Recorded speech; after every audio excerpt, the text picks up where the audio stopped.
Well, good evening, everyone. As you can all see our players, but apparently not me for some unbegotten-host reason. There we go. I think. There we go. Now it's popping up. Sorry about that. Welcome back to another Monday night here at Proficiency Bonus, where if we didn't have some sort of technical difficulty, it wouldn't be a Monday. My name is Matthew, your sometimes benevolent Dungeon Master. And before we jump into what's been going on last time, we will first jump into our announcements. A couple of quick shout-outs. Thanks to Twitch and Streamlabs for helping us out, letting us broadcast on their platform, use software, stuff like that. Big thanks to our friends in the north, Little Dragon Corp. If you put exclamation point Little Dragon in the chat, give you a link to their website where you can get all manner of information on their different dice, things like that. Now we've got a couple of them, and actually I don't think some of these, this one right here is a beautiful marble green. Unfortunately, because of my green screen, it just looks black. But take my word for it, it's beautiful. I've got, these, which are going to be like a blue and a yellow green. So they've got some really cool stuff. Definitely go check out their site. Don't forget to use the discount code PROBONUS, get 10% off your order.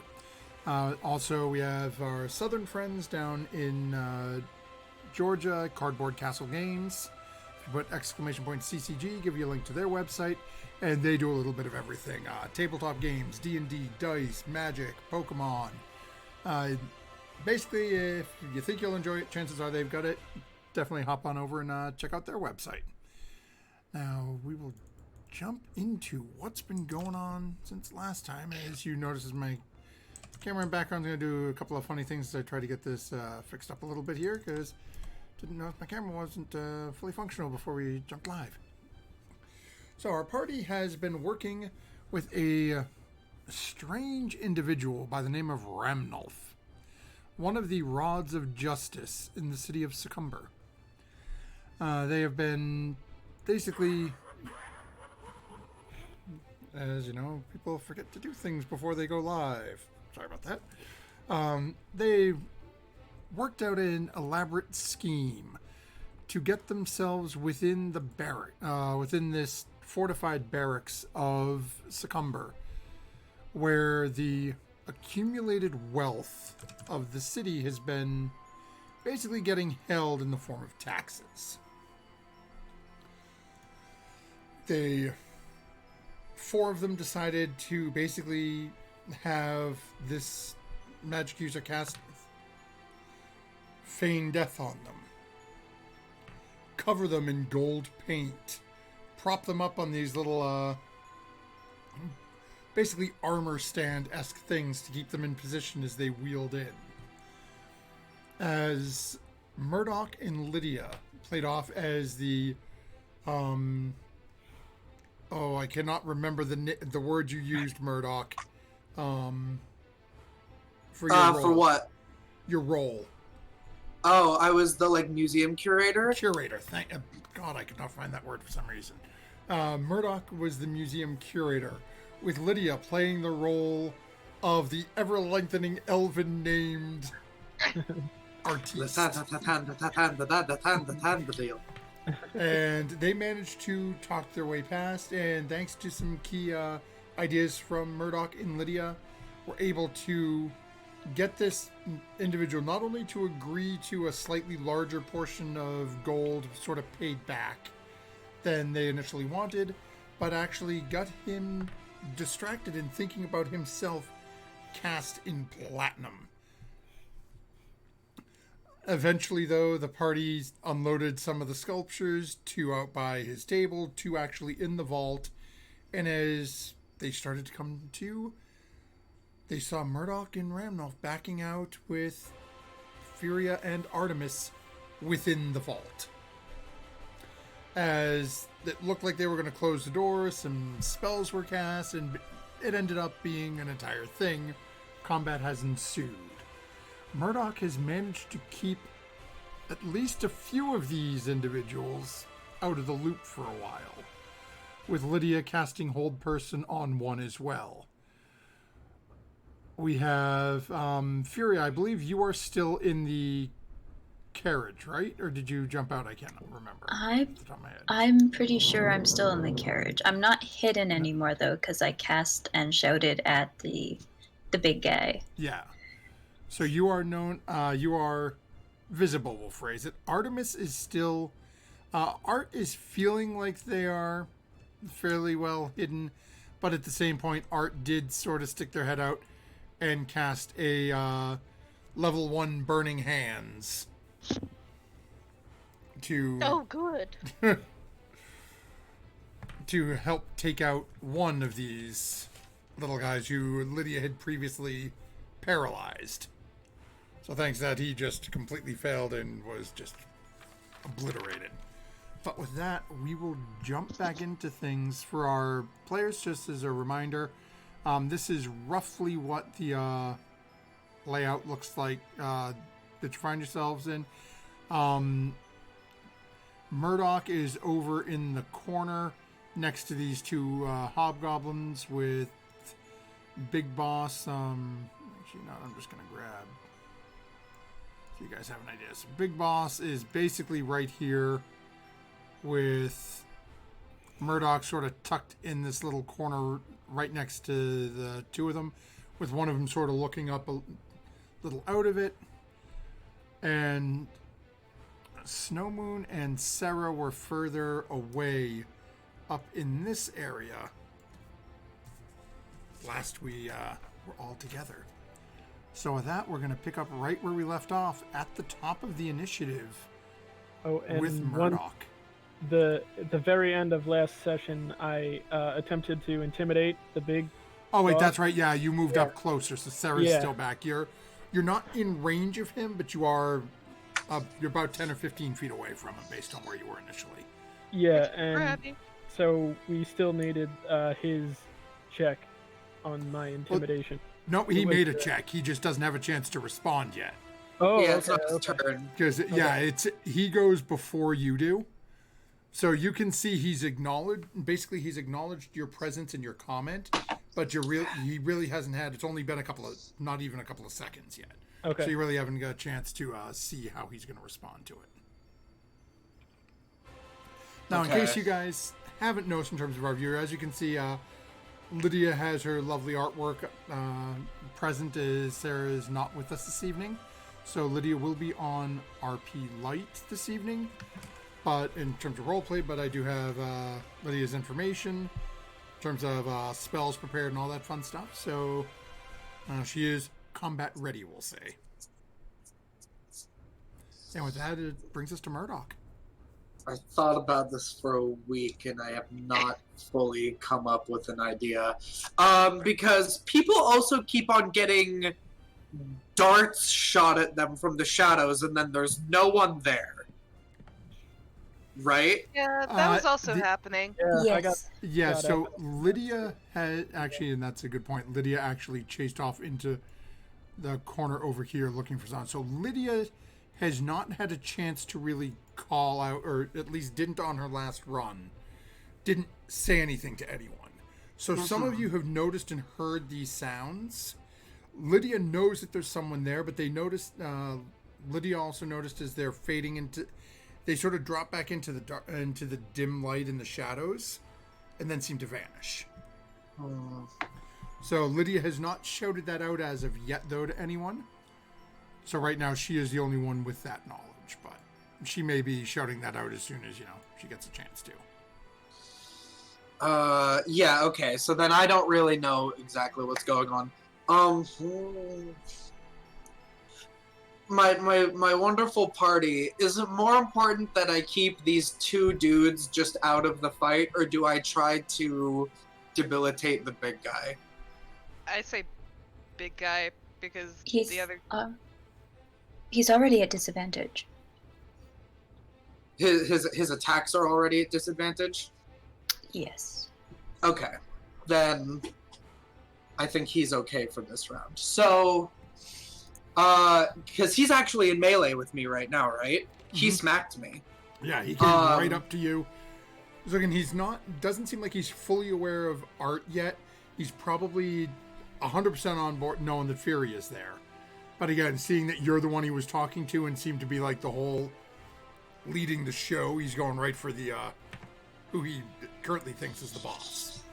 All right. Well, my wonderful hobgoblin, who unfortunately got mauled by a bear, gave me this wonderful sword. So Murdoch had placed their cane very, very carefully just against the door that hadn't been closed. Kind of tests the weight a bit, and she goes, "You know what this will do? And I am going to two-handed strike at the hobgoblin boss with the fancy long sword, please." Okay, so go ahead and take your swipe. And sorry, folks, I hit the wrong button in all direction. And that's right. This third guy This is one of there the- because he ran away. Now, this is one of the blacksmith swords you said. Is there any bonus that I should be aware of, or should I just roll normally as if it was a regular You'd be longsword? rolling normally at this point. Okay. I'm going to make a two-handed strike to slash at him. Okay. That will be a 23 to hit. Oh yeah, that'll definitely hit. Mama's a little bit strong. I was a little bit angry. Max damage. 12 slashing damage. So she she gets smacked a little bit, and she puts her cane down, and then she gives it a couple whooshes, and then slashes him right across the cheek with two hands. As it he turns Rude, and his young man. blood starts coming out of the gash you've left on his face. Reaches up one hand, looks at it. I believe my friend was speaking to you, though. But I'll end my turn. Well, I will say, I believe my friend had something to say to you, however, and I will use my bonus action to give Snow Moon some of my unfailing inspiration. Very nice. So it's a D8, and if you use it on a check and that check still fails, you keep the bardic inspiration until it succeeds. All right. Okay, And mine are D8s. okay, so keep that in mind, Snow Moon. So that brings us over to our hobgoblins, who we only have 2 left right now. And both are basically stoned and not doing anything. So that will bring us over to Furia, still within the cart. I'm going to fire an arrow over at the guy who's the boss.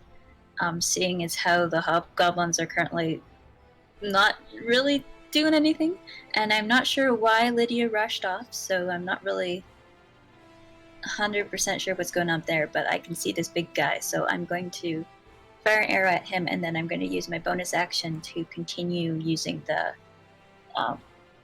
heat metal to cause some more damage. Okay. So go ahead and make your attack roll. Nat 1. For arrow. As you pull out and you let loose your arrow, you watch as it slams into the corner of the door and just scrapes in and lands a couple of feet inside the vault. I shake some gold paint off the bowstring, swearing in Elvish. And then you said you were doing heat metal, keeping that going? Yeah, so he takes another 7 points of fire damage from his hot metal armor. Okay. And yeah, sorry, I forgot to mention that one at home, viewers. This guy is slowly getting cooked from his armor, but it would take him too long to take it off. I am going to stay in the cart. Okay. So then that brings us over to Artemis, still within the cart. Alright, you're going to have to forgive me because I was not here last time. Am I still a statue? No, you're still No. you're still colored gold, as you are basically. What they did is they cast Feign Death, which has an hour time limit. So basically, he propped you up into a position, cast a spell, and you just basically were leaning in that position. The spell has since ended, so you are now moving around, but the majority of you is still covered in gold paint. Like, as you sort of jumped in, like, parts around your knees and your arms and stuff as you're moving is starting to chip. like the majority of your chest, your face, your hair is still just covered in gold paint. Okay. Yeah, there's no mechanical advantage or disadvantage to it. It's like painting yourself and then running around. And whereabouts on the map would I roughly be? You're literally, this big square in the middle is the cart. You're smack dab in the middle of it. Right. So you can hop out if you want to. Basically, Furia charged in and jumped in at the beginning. I said, okay, well, Art's gonna try to do the same thing. Looks like a good idea. You're hidden, got a little bit of cover from people, and Art made the jump. So. Oh yeah, no, I'm not moving. That was a good yes, exactly. And you've only used one first level spell so far. Beautiful. Well, in that case, I'm going to do a lovingly second level burning hands over in the direction of the big baddie and one of those goblins. Okay. Of Hob. So, and it takes a little bit of tweaking to make sure you only get them and you're not cooking Murdoch as well, but you can definitely get them both without hitting Murdoch. I mean, I have spell sculpting, so I mean... Oh! Evocation wizards. Gotta love it. Yeah, then you're definitely fine. I am resistant anyway. What's a little heat if you can't stay in the kitchen? Get out, you know? I mean, if we're going for flavor, I would make it look like I'm going to hit the old granny dragonborn and then psych. But, you know... I like it. And that is a, if I remember, that's a dexterity save, right? Maybe. I don't think I've I don't think I've cast it yet. Yes. Okay, and what's your DC? 14. Okay. Okay, so Big Boss is gonna meet it. He's gonna take half damage. Little rank and file guy is not, so he will take it all. Okay. Go ahead and roll up some damage.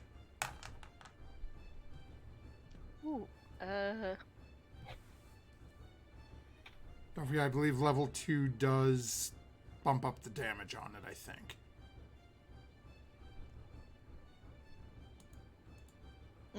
Yes, it does. 14.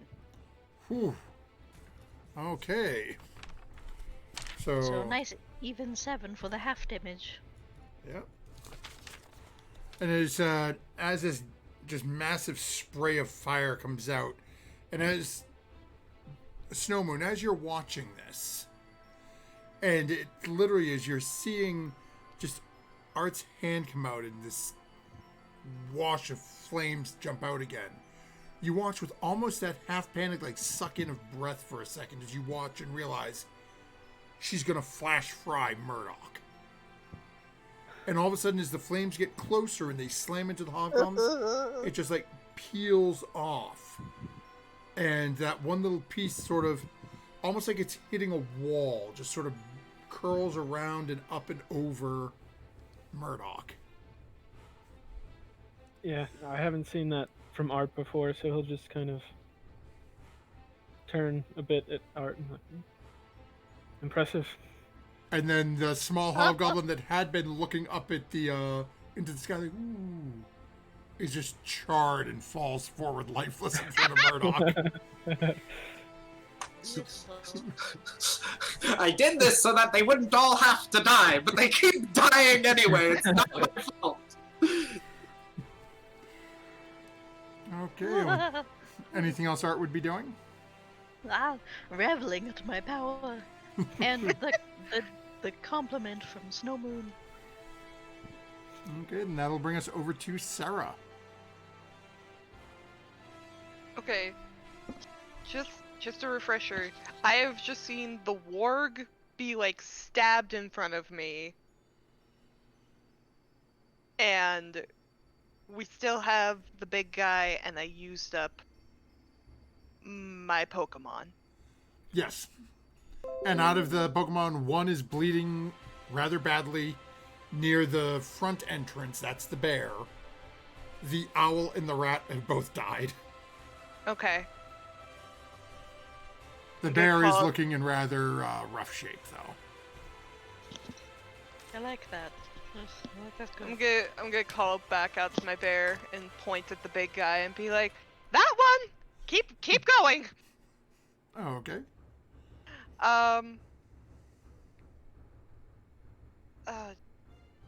What can Granny do? You really haven't moved. You're still way back over here, so you're a good probably 50 or 60 feet. 5, 10, 30, 40. Yeah, so you're 65 feet away from the big bad right now. Okay. I'm gonna... It's gone. Okay, thank you. Sure. I'm gonna move forward a bit, but I'd like to use eye for detail to make a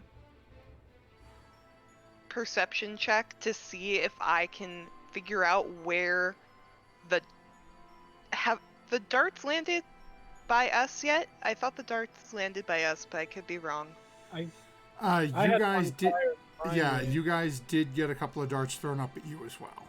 Okay, I'd like to basically use my bonus action to do a perception check to see if I can find... It would be an action to search for this. It would be an action? Yeah, it would take your full action to try to... I know what you're trying to do, but it would be an action to do it. You can do it if you want to. I'll stay where I am then and see if I can locate our ninja. Okay, so go ahead and make a perception check for me. Oh boy, is Granny gonna do good? Is Granny gonna do good? Let's answer this question. Okay, Granny did good.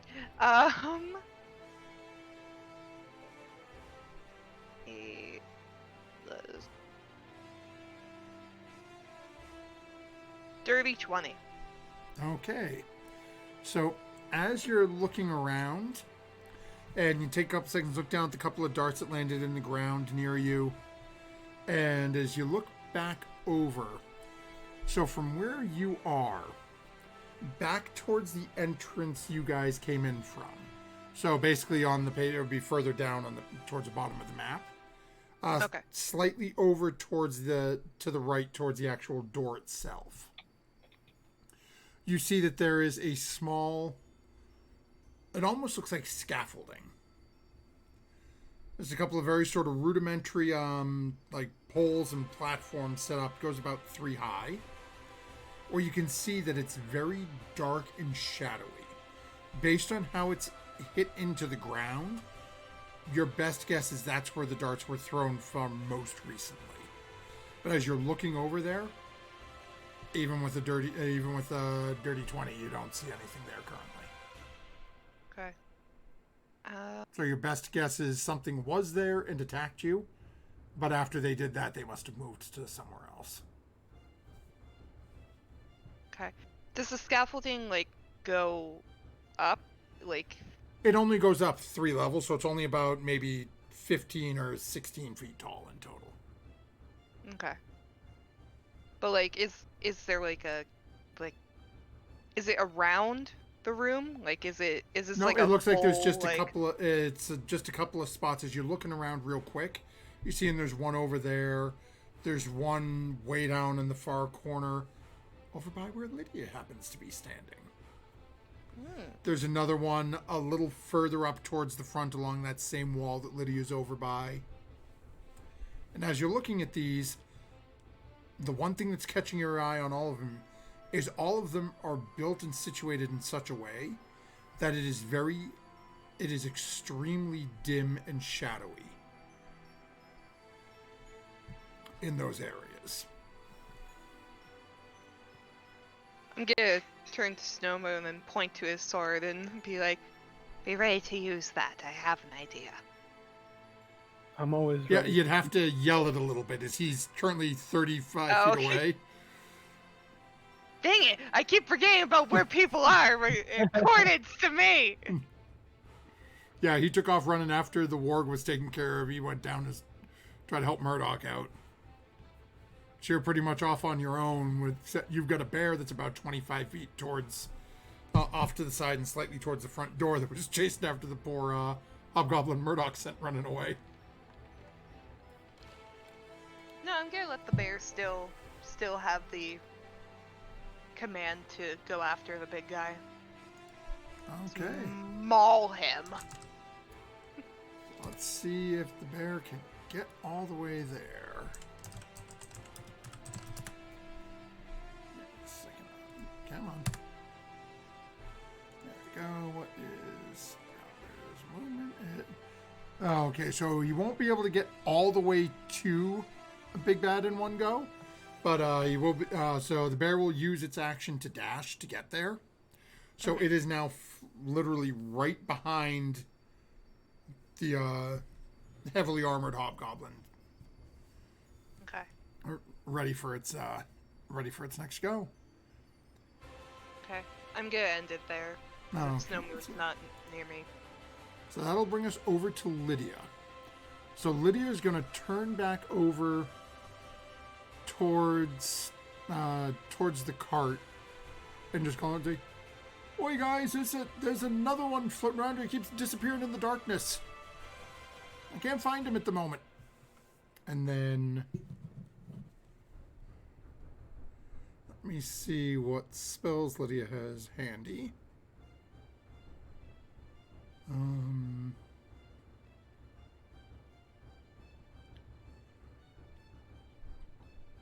does not have anything to really deal with, that's a...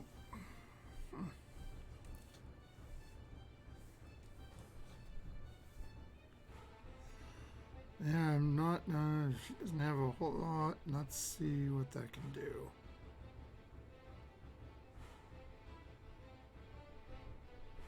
Yeah, so Lydia's just going to hold an action, and she's going to cast a spell if one of those things appears within her range.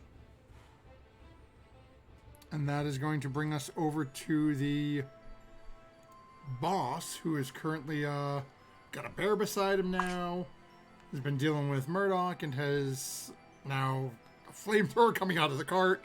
Got a little going on for this poor guy, so we're going to take a look here. Okay. So, this individual is going to sort of turn back looking at you, Snowmoon. And before heading your way, it's going to take a couple of attacks at the bear first before he moves your way. So, Still at disadvantage because of heat metal. Oh, that's right. Thank you for reminding me of that. Okay, so first one is... okay. Disadvantage... okay, bear's got low armor, so first attack's going to hit... let's see how it does. It's not gonna do enough. Second attack on the bear... actually, he's going to hit as well, even at disadvantage. So both hit the bear.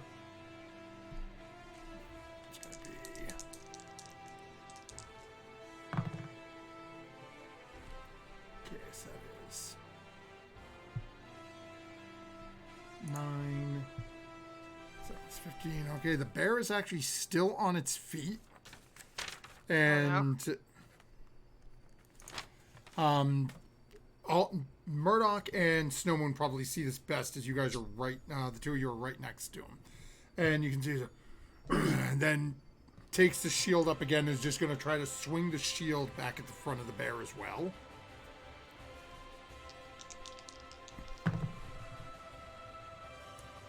Oh my word, could you roll any longer? Okay, yes, that's going to hit a disadvantage of 12 on the die.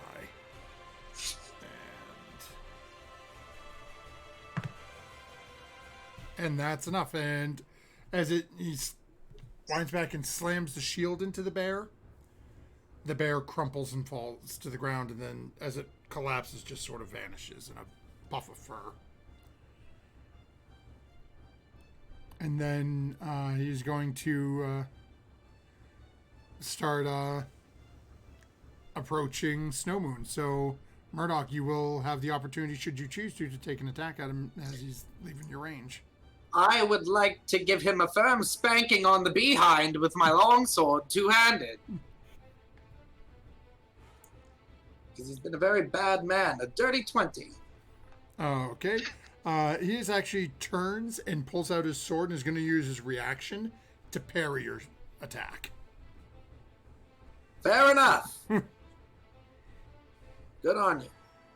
And then we'll finish approaching and get right into Snow Moon's face. That will end his go and bring us to said Snow Moon.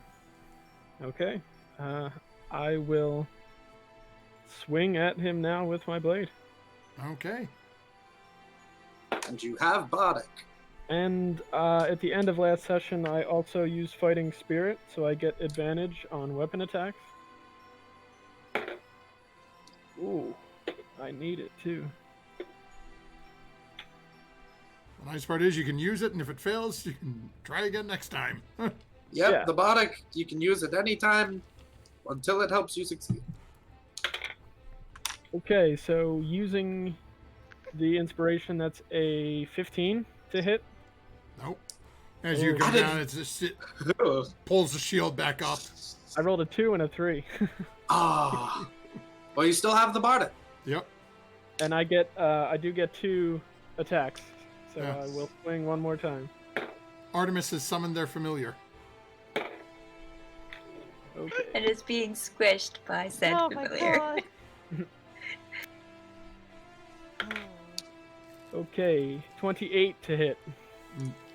I'm assuming you used your inspiration again? Yes. Yes, I used it. Okay, then that is going to hit, so go ahead and roll your damage.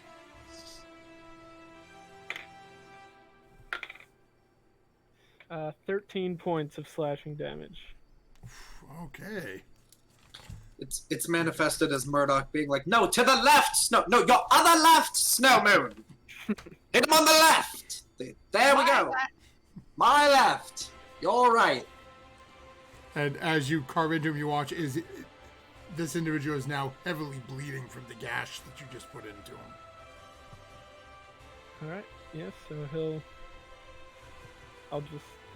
I'll stand right there and keep my gaze fixed on him, and that'll be my turn. Okay. So that's going to bring us to our hidden friends. Who Don't they like that plural. Oh, whoops. Uh, And as one appears in front of Lydia, that is actually going to trigger Lydia's held action. So Lydia is casting Thunderwave. And let's see, he needs to make a con save.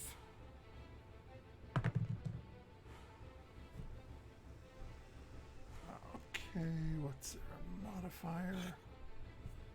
+2. Okay, so he is going to fail that. So that is 2d8 damage. Okay, not bad. So that guy takes 11 points of damage from Lydia's spell as they appear. And definitely does not look happy. But with that being said, is now going to make their attacks. And actually, is going to cast a spell. And let's see, give me a second. We're gonna pick a random player here. Okay, Snow Moon, I need you to roll me a d20. Alright. 15. Okay. Let's see what so I don't think her save could possibly be that negative. So starts casting a spell at Lydia, and Lydia manages to shrug it off. And then the other one appears, and Sarah, you now see on that scaffold about 35 or 40 feet away from you near the entrance, you see a very heavily shrouded individual appear. You recognize that same sort of ruddy skin and face of a hobgoblin, but they are wearing very dark, almost blackish brown, very soft, looks to be some sort of leather, like dark leather armor. And they're very difficult to see in this light. But it is going to make its multi-attack against you, as you are the only one in range. Great. So, first one is a 19. Yeah. Jesus, second is an 18. Yeah, those both hit. Okay. Third is a 15. Also hit. And these are all at disadvantage. I don't believe you. It has a +5. I haven't rolled lower than a 10 yet. And that was a 16. So yeah, all 4 of them end up hitting. So you get a second here, so I can grab some D4s. Wasn't my HP already down? I can't. The warg. From the warg. I thought because I got to the. I don't think the warg hit you. Yeah, Okay. I think if anything, I think you might have been hit by 1 dart so far. Okay. And worst case scenario for a dart is 7. It's a D4 + 3. So Okay. if I hit a D4 on, because originally when these guys first appeared, you had Snowmoon up with you and you had the bear was still in range. So it was that damage was sort of spread out more. Now everybody's run away and you're still up there. For the first round, you made 1 dart attack because you forgot that they had multi-attack. Oh, that's true. Yeah, that's true too. And I think that went to Snowmoon. Yeah. Okay. I thought for some reason I was like down to half health and. Oh, you can be if you want to. No, I'm good. I'm good. You're about to Okay. do that anyway. Yeah, I really am too, and I'm sorry. That is 7, 14, 21, 26 points of piercing damage from the 4 darts. So Grammy's down to 1 HP. As Snowmoon, as you hear in the background, as you've got this person in front of you, and sort of all of a sudden you hear this slight sound come from behind you from Sarah. And as you turn back, you watch as those same little darts that you had picked out of your shoulder, Sarah now has 4 of them all clustered up around her neck and shoulder on one side. You can see she's starting to bleed rather profusely. I turn. Sarah, no. I'm dying. Ramnolf is going to continue just slowly backing the cart away. Do I see? Do I have a sense of where the darts are coming from at all yet, or no? I just kind of heard her shout. Yeah, you're currently engaged with somebody. Yeah. So you heard the after effect, and that's when you turned around, because at that point, up until that, you were in the process of blocking attacks and attacking back. Mm-hmm. But as you turn back, you do see that same... Well, again, it's a little harder for you at this... you're further away, but you see sort of a shadowy figure off in the distance that you're pretty sure is only one you can really see around Sarah's area, so... Okay, so Ramnot's going to keep backing up slowly, and that'll bring us back over to Murdoch at the top of the order again. Wow, that was a really fast turn. Okay. Am I aware now of these shadowy assailants? Oh, yes. Lydia called it out to the group. Okay. You heard it, and again, now you're running into the same sort of issue, though, that Snowmoon is you're in a somewhat distance from these people, and he is in very dim light. So as you're looking past and you can see Snowmoon in this other end, you see Snowmoon turn around, you can see something off in the distance, You're pretty sure it's a humanoid of some type, but that's really all They you fade know. in, and they fade into the shadows. Yep. Although this time it doesn't seem like this one did. He is still present. Doesn't seem like he's overly concerned right now, as there's only one person anywhere near him, and it looks like this person is about to keel over. How far away is that one? From where you are, probably about maybe 80 feet, 90 feet from you.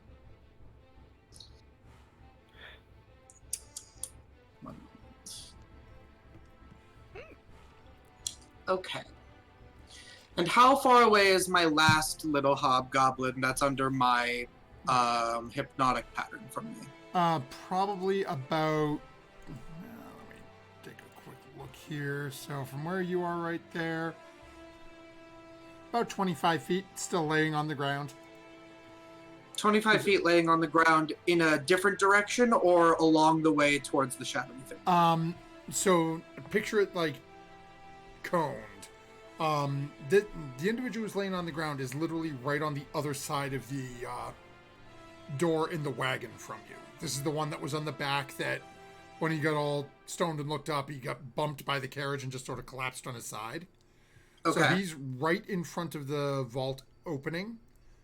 Okay. The other one is more like dead straight line. You could literally draw a straight line from the tip of your nose straight through the warlord, Snow Moon, straight into that other individual. Okay. So if I moved the 25 feet towards the hobgoblin that's on the ground, and then my last little bit of movement, 5 more feet towards the shadowy figure, would I be within 60 feet of the shadowy figure? I'm trying to see if I can do 2 things here, or if I can only do I'll one. say why not. Okay. Well, he's on the ground, so I don't think he would oppose to me using my object interaction to just take his sword out of his scabbard. He's just having a really fun time. Yeah, he's laying on the ground. Right. So I will do that. I will just kindly relieve him of his blade since he's having a wonderful time and move 5 feet towards the shadowy figure, and then I will cast Phantasmal Force on him, which will break my concentration on hypnotic pattern, so that hobgoblin will break out of his stupor, but hopefully have no weapon. Okay, what does and I will Phantasmal actually Force do? Well, I don't want him to make a save yet because I want to see if I can give him a little bit of... Yes, that's also 60 feet. So I will say, you should have disappeared when you had the chance. So I'll use my bonus action for my last bit of bardic inspiration to give him a d8 subtracted to his saving throw for this. Oh, okay. And so Phantasmal Force is I create a phantasm that only this creature will see if he fails, and anything that his brain must do to rationalize what is happening to him, his brain will rationalize. It's going to be an intelligence saving throw, and Jesus. I am going to make him believe he is slowly turning to gold and cannot move. Okay. Cannot move or take actions or anything because he's slowly just turning to gold. He'll make an intelligence save, and he will subtract 5 from the save. So he rolled a 3 for the save. Oh, okay. So a negative. I 2. rolled a 5 on the for the D8. So it's a negative 2. He has a +2 to intelligence. It is literally an absolute 0. Yeah, he failed. Okay. So I'm now concentrating on that. He thinks that his body has begun to turn to gold and he cannot move or do anything. And so let's see. And while it is affected by the spell, it treats the phantasm as if it's real, so he feels like his body is slowly turning over to gold. So like if he was pushed and knocked over, he would continue to just... I'm not going to deal damage with it because that's not an effect that can deal damage. And I'm trying to see if he makes another save at the end of each of his turns. It doesn't say so from what I can read on it. I don't believe so. Yeah. It can use its action to examine the phantasm with an investigation check against my spell save DC. So, Yeah, we'll see what he does. but yeah. So I'm going to just do that. Yes. Everyone else just sees him as normal, but he's probably freaking out. Yeah, Sarah, you're starting to hear this individual is starting to. No! What's happening? No! No! But you have no idea what's. It's literally he's just looking down at his You get the. He's staring at his feet. It's like he's getting that sensation that's slowly creeping up his body. Now you're going to be the statue. That's my turn. I'll laugh a little while blood trickles out of my mouth. Sorry, I don't heal. I'm not that kind of bard. I don't do that. Not in my repertoire. And that is going to bring us over to the newly awakened hobgoblin who is laying on the ground a few feet behind you. Is going to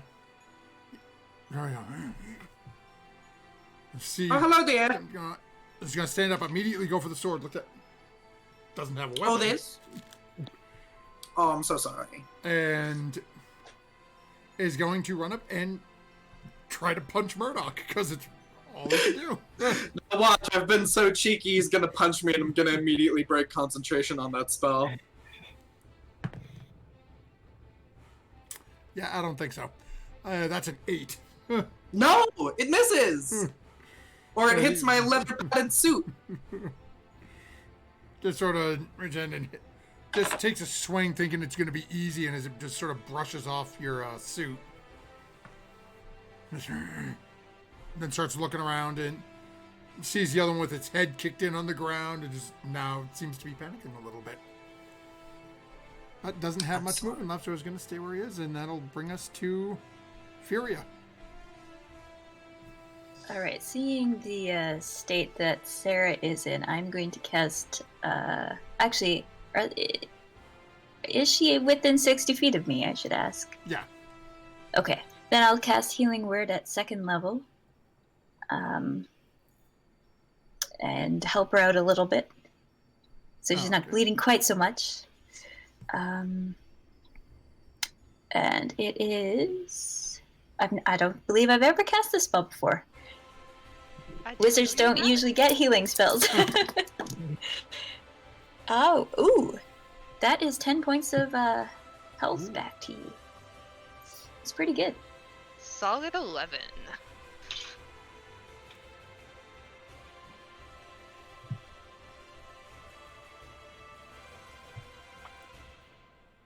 Kitten has now stolen my d20 and I don't know where it went.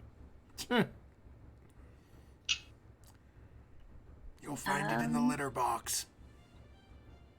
Would I be able to hold an action as that was a bonus action? Sure. Or okay, I want to hold an action to see if another shadow dude pops out anywhere, and I'd like to shoot him if he does. Oh, okay, so you're holding a shot from your bow? Yes. Okay. So that will bring us over to Art.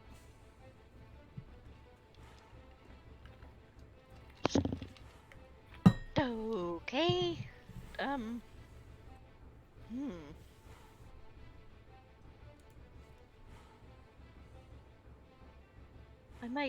I might just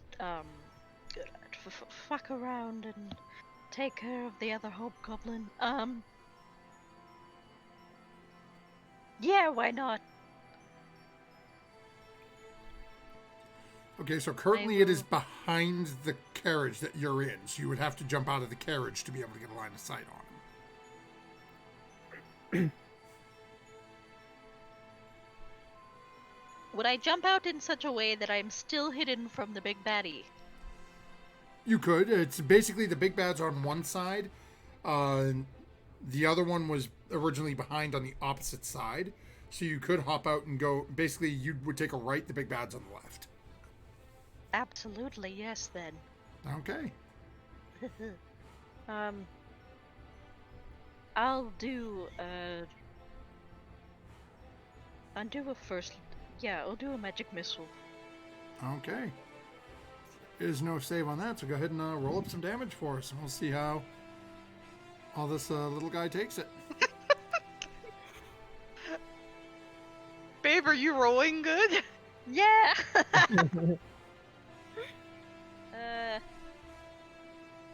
14. So, as Art has sort of clambered out down and starts muttering their incantations together, Murdoch, you feel that hand sort of brush off your shoulder, and all of a sudden, the face in front of you just goes, as there is no longer a head, as Artemis says once more, just 3 bolts in the back of the head, and just... You didn't have your mouth open, did you? Well, Murdoch wasn't there the first time Art did You're that. also muted. I'm always talking, so it's in my mouth, but she like takes off her glasses, and so like it's like the face is all bloody, but like she's like, It's not me this time. I want to run away, but That was impressive Okay. again, Art. I'm gonna clean my glasses. I'm gonna hide. Okay, so you've got a little bit of movement left if you want to try to climb back into the carriage or move around. There's... Stay where you are. As far as like the carriage goes, is there like, if I was to like kneel down, could I see? I'm sorry, I wasn't here last like session, so I don't know the exact layout of stuff. Basically, picture, for those of us who are... Okay, none of you are old as me. If any of y'all remember playing on the old floppy disks, Oregon Trail... Okay. Basically, the carriage basically is very similar to that stereotypical like Travel West wagon, where it's a wooden butt with cloth on the top of it. The only difference is there's a back on it. And so basically, you could crouch down underneath it, and it's like crouching down next to an Old West or an Oregon Trail wagon. You can see underneath it, but again, nobody has told Randolph if they have plans. So if you were to crouch down and sort of take a couple steps forward, there's a possible chance you could get run over by a wagon wheel or trampled by horses. Cool. I'm going to stay on the side that I am. Just kind of keeping an eye on things as much as I can. I'm short already, but already just crouching down, keeping an eye on things. Oh, okay. Perfect. So that will bring us over to Sarah, who is starting to feel a little bit better. Gonna be big. Thank you to Lydia. I'm gonna guess Lydia. I mean, I'm holding a bow arrow at the ready, like I always do.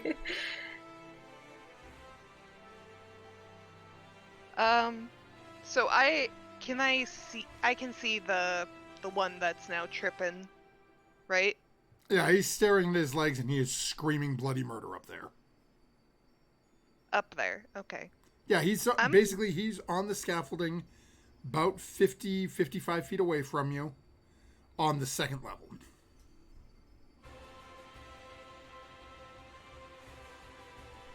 I'm gonna try and throw a dagger at him. Oh, okay, so go ahead and make your attack roll. It is at disadvantage, as a dagger is normally only a 20-foot regular range, 60-foot for disadvantage.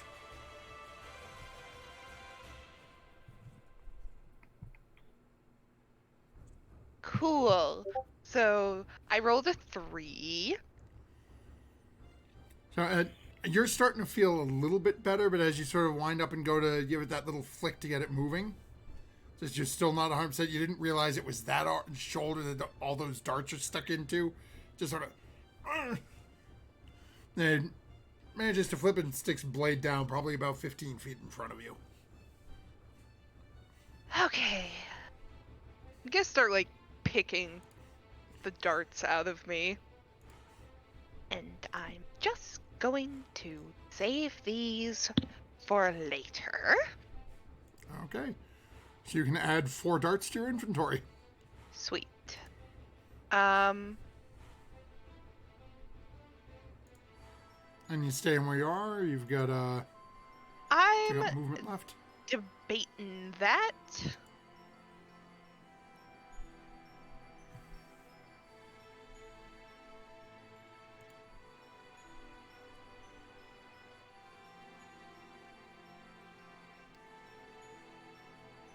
Nope, Grammy's just staying where she is. Okay. One question though, the warg body is still in front of me, right? Yep. Okay, good. Just want to keep that in mind. Okay, so that'll bring us over to Lydia, who has heard you call out and say thank you for some things. Turns, looks at you, sees that you look to be bloodied and beaten, so is going to take off running, using her full movement to go straight at you, and is basically going to do the same thing as get within range and then cast a 2nd level healing word at you.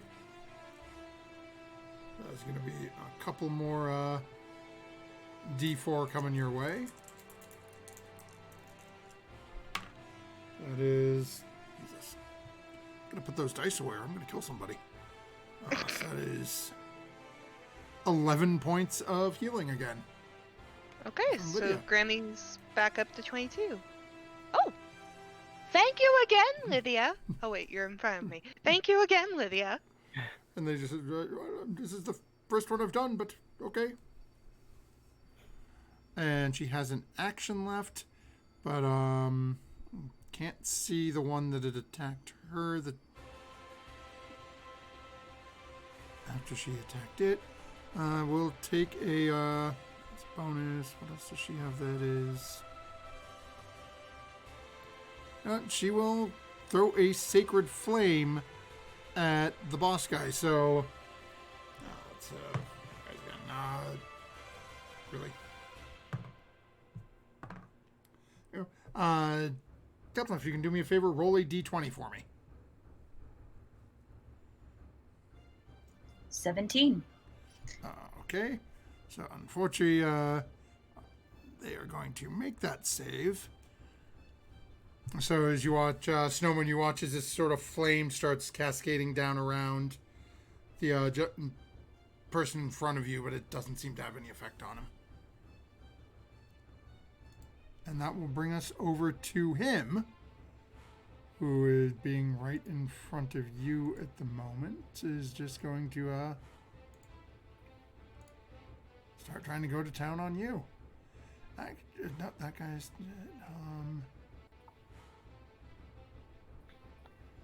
Actually... Huh. So that's an action.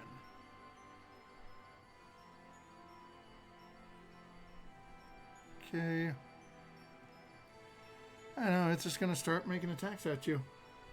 It still has disadvantage because it's still hot, so... first one... nope, that... 13's not going to hit you, right? No. Okay, second one... Ooh, okay, that's a 21. Ooh, yeah, that'll hit. And then third one... is a 19. That hits. Okay, so he comes across once with his longsword and once with his shield. Okay, so longsword is... Okay, so that is 8 slashing damage from his longsword. And then 6 bludgeoning damage from the shield. Oh, and actually I didn't catch this earlier. I need you to make a strength saving throw for me. Okay.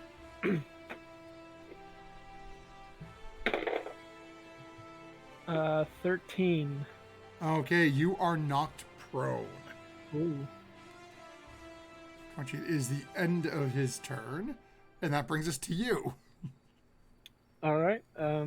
It's an action to Oh no, it's try- half your movement to stand up. Oh, I have my movement to stand. Okay. Yeah, so I will stand. Yeah, knocking you prone really doesn't matter if you're going right after him, but... And how far away is Sarah from me right now? From you, probably about 35, 40 feet. Hmm. So basically, you just moved down your full movement from where you were, and you two had sandwiched basically a 10-foot warg between you. Mm-hmm. So after that initial move, neither one of you has moved. So Yeah. So I used half my movement. If I were to dash, I could like just about. So what's your movement? 30 feet. 30. Yeah. Yeah. So you'd have another 15 feet, and you would need to dash if you wanted to get right next to her. Yeah, I'm gonna dash over to Sarah and Sarah, stay behind me. Okay, well, as you're running away, this guy is going to take a swipe at you.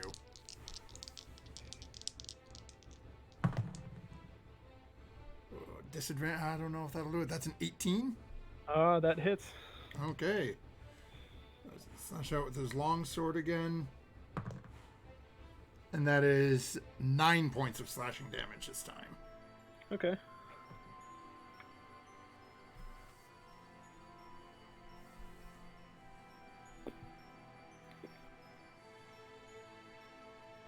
He's got a few cuts. He's starting to bleed a little bit, but he's still okay.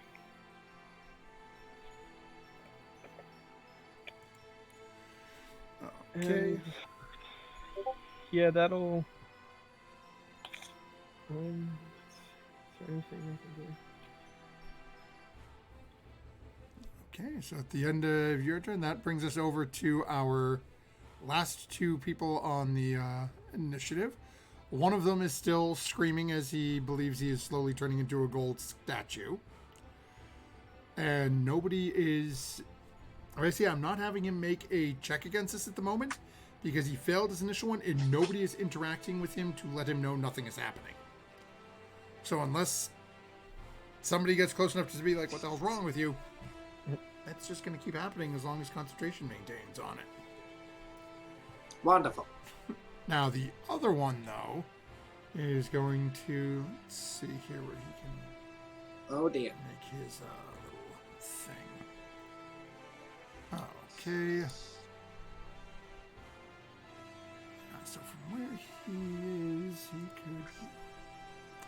Yeah, so he can get close enough to start taking a couple of pot shots at Lydia. Again, it is at disadvantage, though, just given how far... Actually, no, he's not going to do that. He's going to cast a spell. Actually, let me just check make sure he can do it again. Yep, he can do it still. Okay, so... we're going to have... this. Okay. Para, do me a favor, roll a d20 for me. Okay. 15. Jesus. Okay. She is fine again as once more Lydia feels something pushing over her mind and is able to just shrug it off. And then... Did they come out of the shadows to do this? Does my action go off? Yes, it would. All right. Thank you. I completely forgot about that.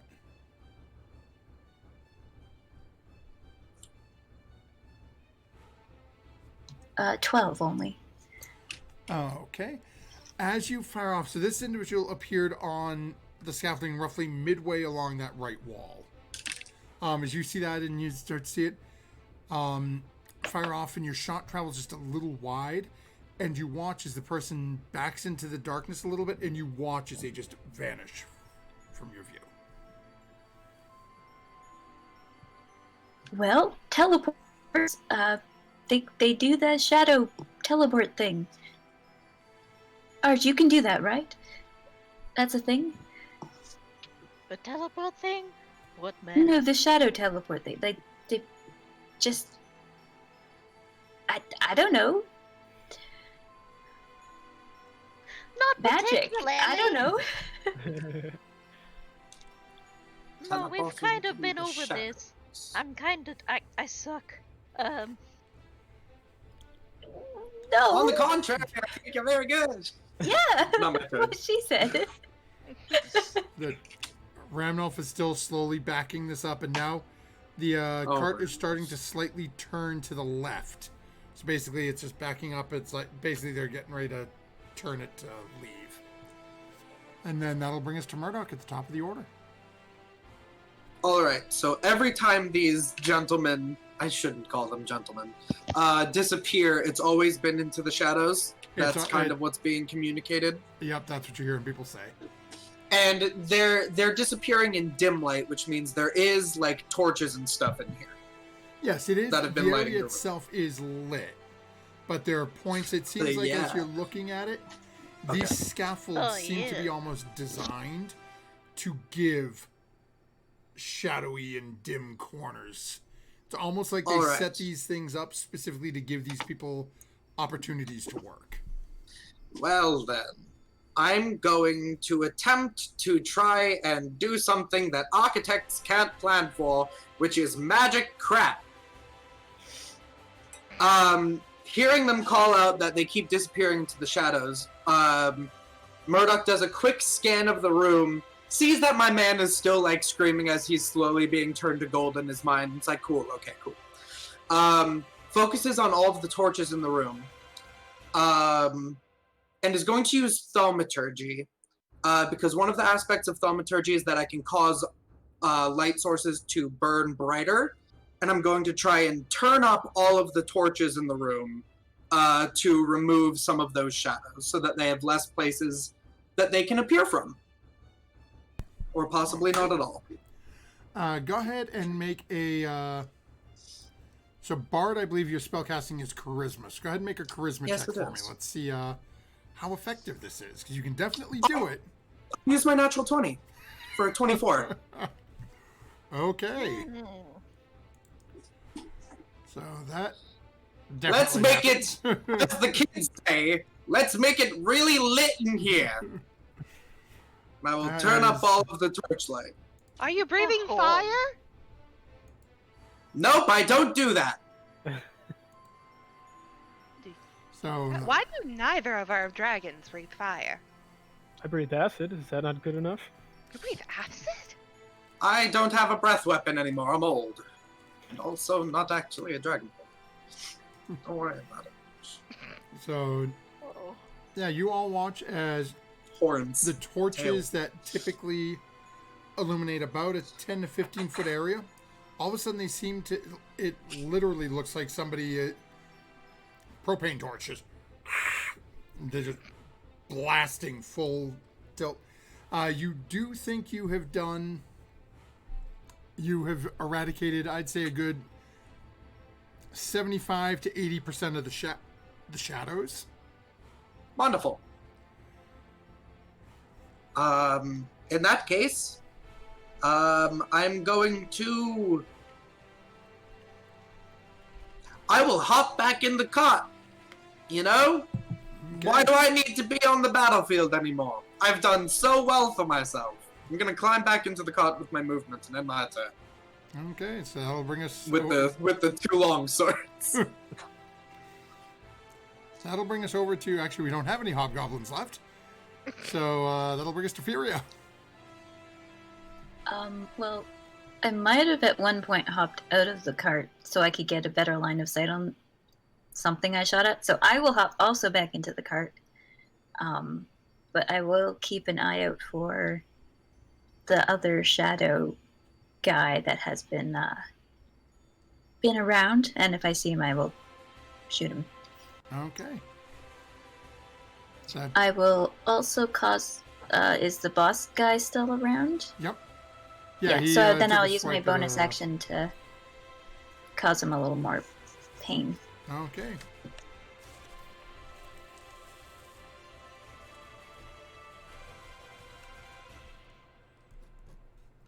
Five fire damage. Okay. It is really starting to smell horrible in here.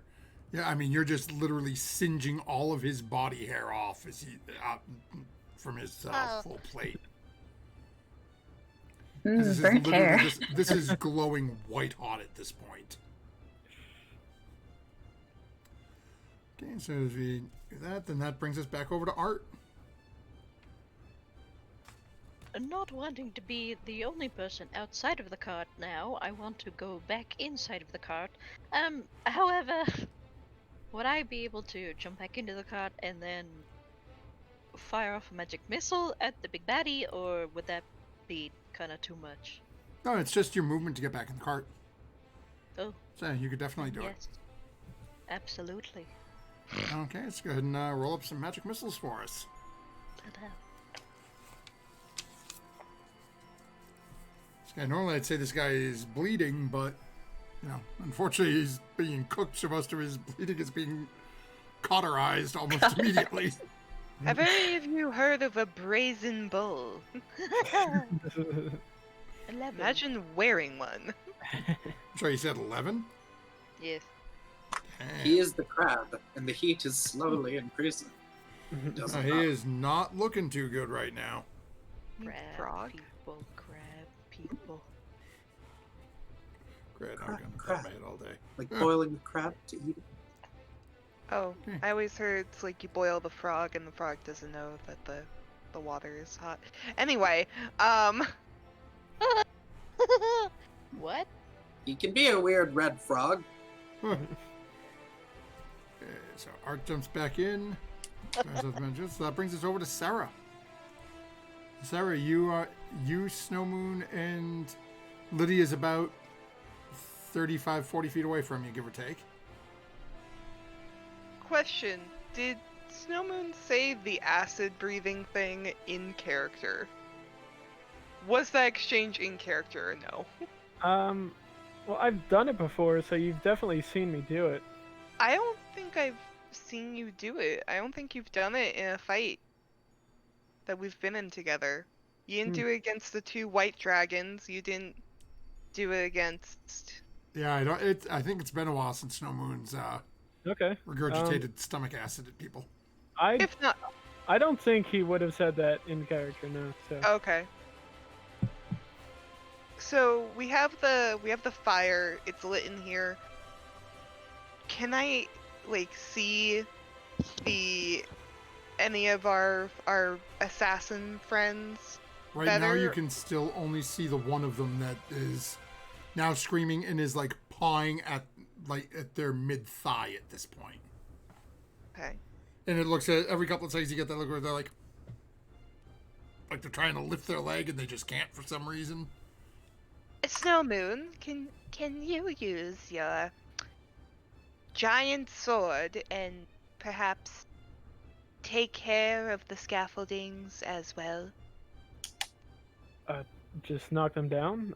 Is that where those darts are coming from? I still can't see where they're coming from.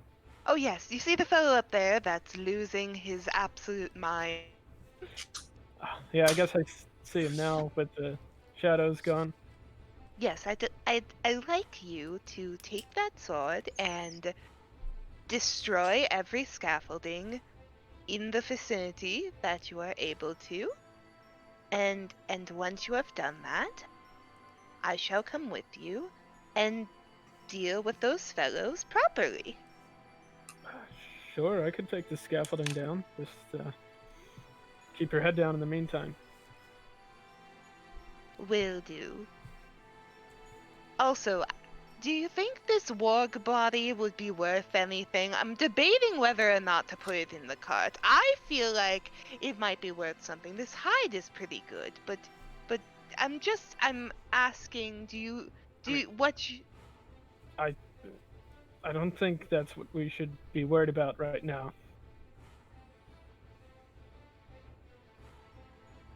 So is that a no? Do you not think it would be worth something? I guess, but that's not my concern right now.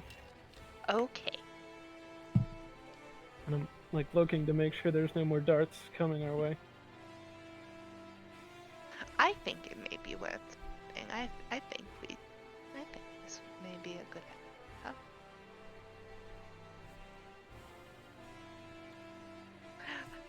Anyway, Speaking of darts, and I'm gonna take one of the ones I plucked out of me, and can I, like, possibly try to, like, toss one as a goof towards the big bad, or is he just too far at this point? No, you could throw one at him. It's a disadvantage. He's outside of the short range for a dart. So Okay. roll a d20 and add your dexterity modifier. And if you're proficient with a dart, you can also add your proficiency bonus. It would be listed on your weapons proficiencies if you are.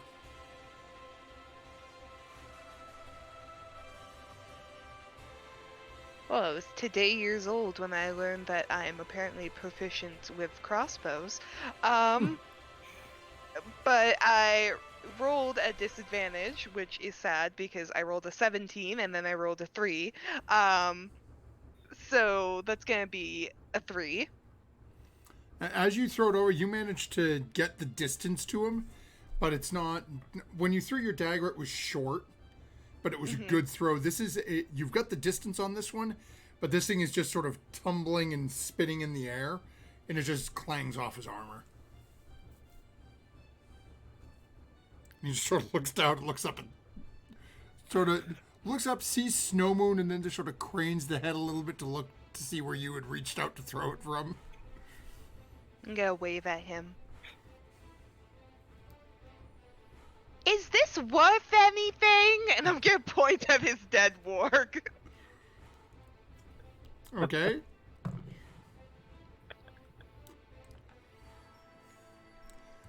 Okay, so that'll bring us over to Lydia, who's gonna look around. And Snowmoon, you said you were looking pretty rough, right? I'm pretty good. Like, I'm a few cuts and bruises, but I'm still doing pretty well. Okay. And Lydia will try casting a guiding bolt at the boss. She can't see the other one at the moment, and she knows something's going on with the guy up on the skeleton because he's screaming like crazy. Okay. And that is actually going to hit. It is. Oh, I don't know where that die went. Okay, so that's...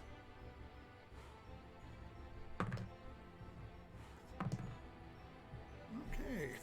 There's 13 points of damage. He is still on his feet, but is looking very rough. He is going to charge up. I'll have to find that later. Okay, he's going to charge up, and actually we're going to see, as he was dealing with Snow Moon before, but now Sarah's being rude about his pet.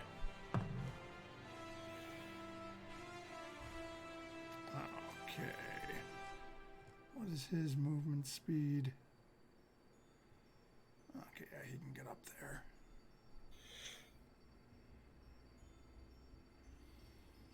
Oh, okay, yeah, so he is going to come charging forward. And he is going to take an attack at Snow Moon.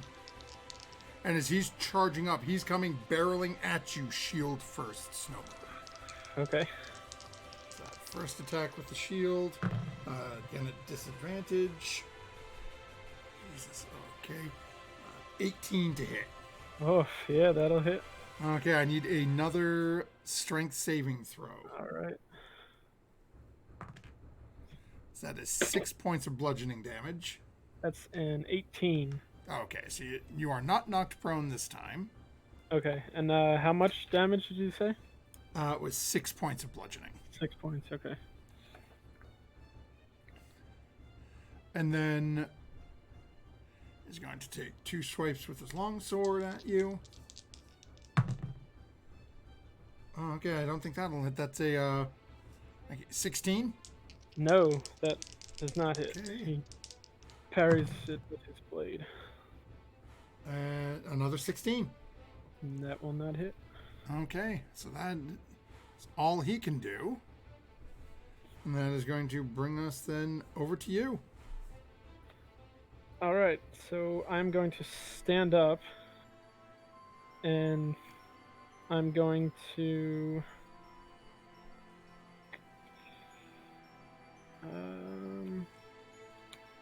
I'm going to bonus action second wind, and I get 1d10 plus 6 HP back.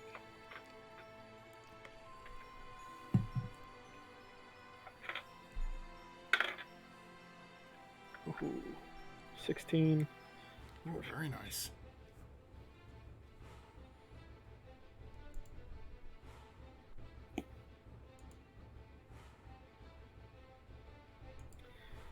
And how far away am I from the nearest scaffold? Just From the nearest one to you, probably about maybe 25 feet. You'd be going past Sarah okay. to get to the closest one to you. I'll turn to Sarah and say, I'll get to the scaffold next, and I will swing my greatsword at the big bad. Okay. 26 to hit. That'll hit. Go ahead and roll your damage.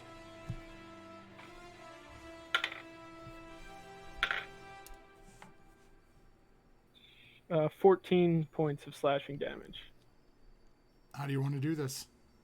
Alright, so with a swift strike upward and across the chest, and he falls to the ground. And I'll wipe the blood off my blade and put it back in its sheath. Okay. You've got a movement and movement. The second one I think was a bonus action. So you got movement left. Yeah. I will run to the closest scaffold, and if I were to try and like shake it down, that would be an action. That would be an action to do that. Okay, so I will just position myself at the scaffold, ready to start trying shaking it down. Okay. So that will bring us to the end of the initiative with this individual. And as you're running up to this location, you watch as this darkly clad hobgoblin appears about 8 or 9 feet above your head on the second level. That would trigger your held action, Furia.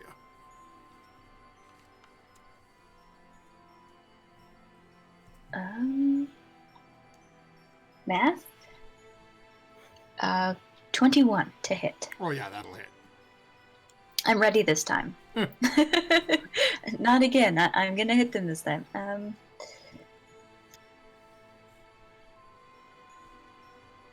9 points of piercing damage. Okay. This individual is not looking good, but they're still on their feet. And they look down at the two individuals in front of them. And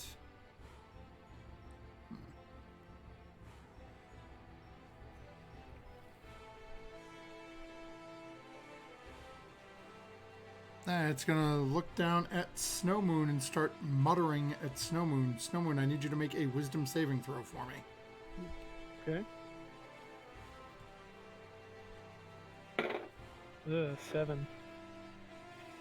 Okay, as this individual is muttering down at you, and then all of a sudden you start to recognize what it's saying as it's switched over from goblin to common, and starts saying, "Friend, you don't want to hurt me.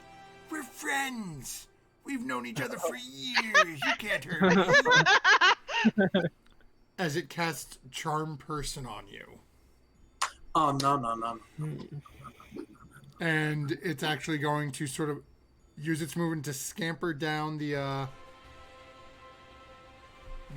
scaffold and sort of get up behind you and say, "Yeah, you have to take me out of here with you. It's not safe for me here."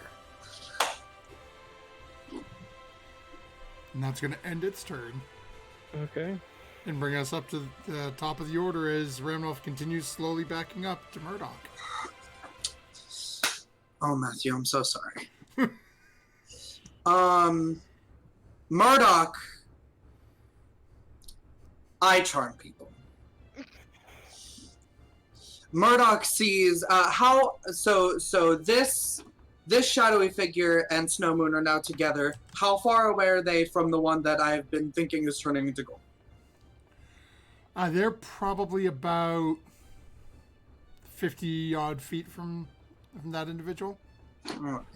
He's going to stop being turned to gold. Murdoch sees this going down and it's like, no, dear, I'm sorry. We're not going to be doing this today. I'm going to cast Calm Emotions on both of them. Because I can do 2 effects. And I decide when they fail, I can make a hostile creature not hostile, and I can suppress charm effects. So, they both have to make charisma saves. Okay. If Snow Moon fails, I will suppress his charm, so that you are not being charmed. And if the Hobgoblin fails, I will make it not hostile to us entirely. Okay.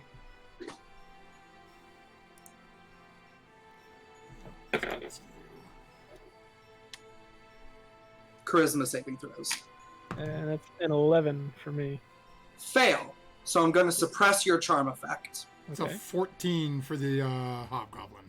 Fail. So he is going to stop being hostile to us altogether.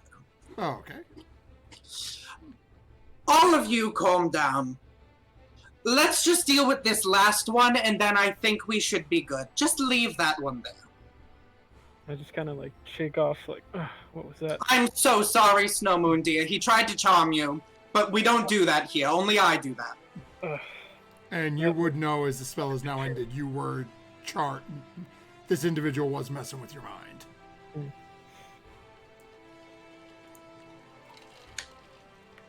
Okay, So she stands up to do that, and then, like, as she sits down, she brings her hand down, and that's how she casts the spell. So then she just sits nice and relaxed back in the wagon again.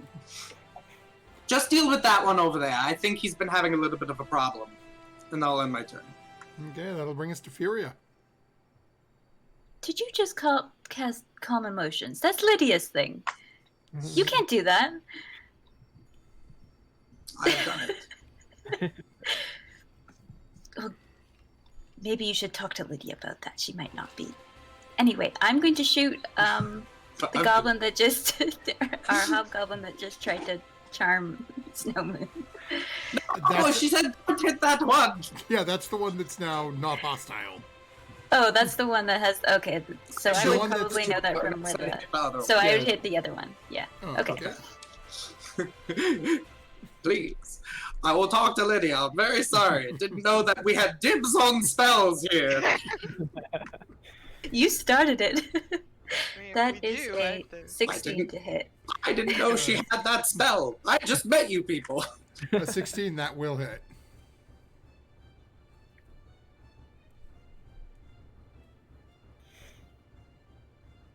Seven points of piercing damage. Okay. As you're sort of poking your hand, you can see all of a sudden, it's like, oh, it lifted its legs up, and you can see it moving. All of a sudden, arrow sticks it. Ah! Still doesn't seem that bothered by it, though. It seems like it's just happy that it can move again. I guess one thing at a time, right? Yep. I'm gonna just stay in the wagon. It's good in here. Okay. So that'll bring us over to Art then. I guess I will follow after Furia and kind of just bother that one hobgoblin.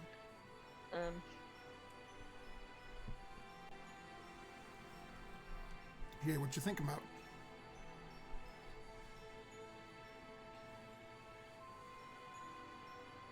So You know, let's try a firebolt. Why not? Okay. Fire away. ricochet. No, say. 15. 15 hits. Okay.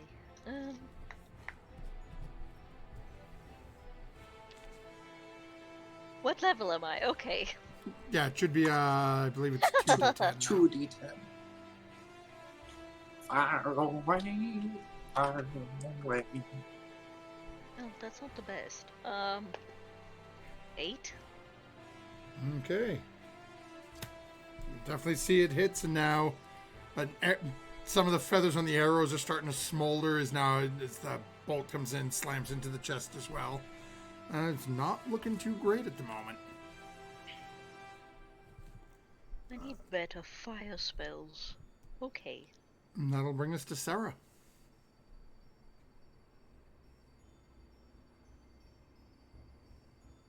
So Big Bag died. Yep. Warg's still in front of me.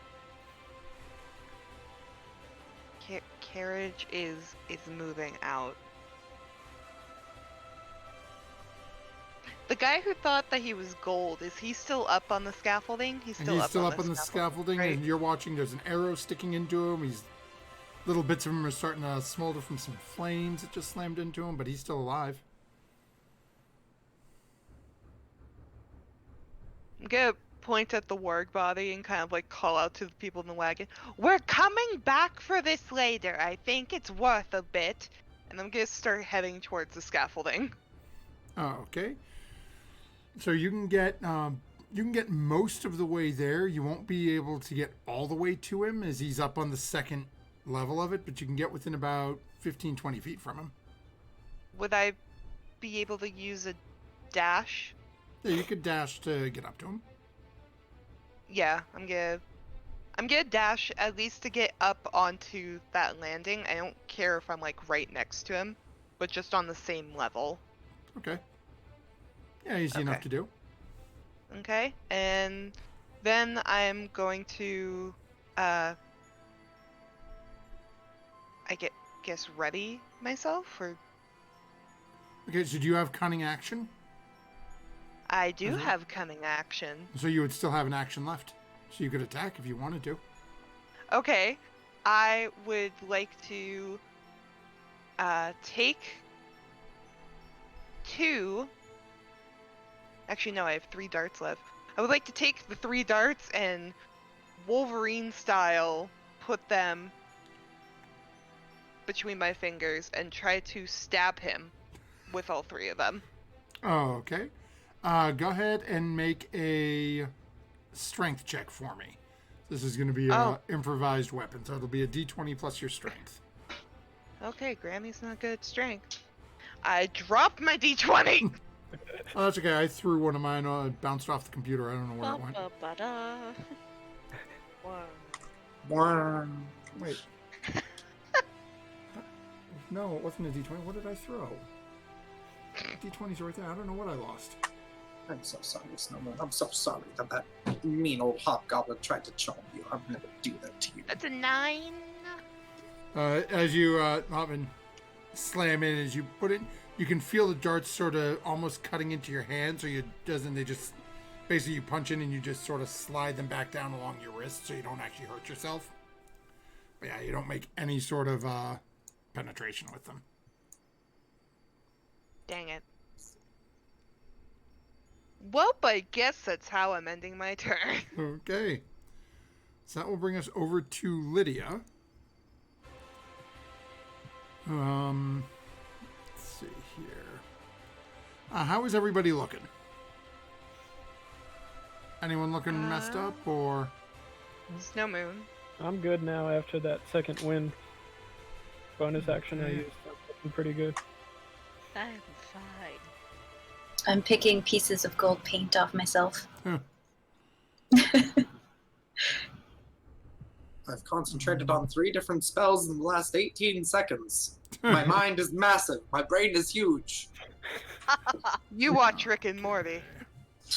I watch Rick and Morty. He turns himself into a pickle. It's hilarious. It's the funniest thing I've ever seen. You just don't get the nuances. She's gonna try to cast another sacred flame up at that individual up next to Sarah, and it's gonna make it save again. So that will bring us over to the warlord who's dead. That'll bring us over to Snow Moon, who is currently standing in front of a hobgoblin that just was messing around in his mind. So, this shadowy figure, is this like it's just a hobgoblin? I see now that he's As you're looking at him, it is definitely a hobgoblin. Okay, so and the scaffolding I was running towards, is that the one that Sarah and the other hobgoblin are on, or no? Okay, I guess so. I'll run over to the scaffolding with the two of them on it, and Okay, so you'd have to dash to get there. Because basically, you went this way, Sarah went that way. Okay.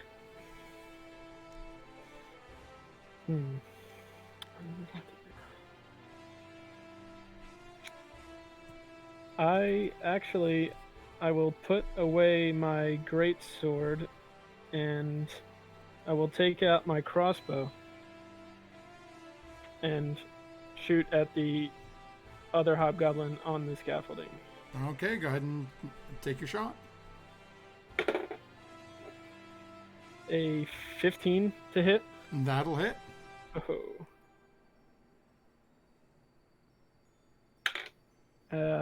4 points of piercing damage. Okay, it is still on its feet, but now it's got an arrow, a crossbow bolt. All right. I'll use my movement to just get as close as I can to the scaffolding that they're on. Okay.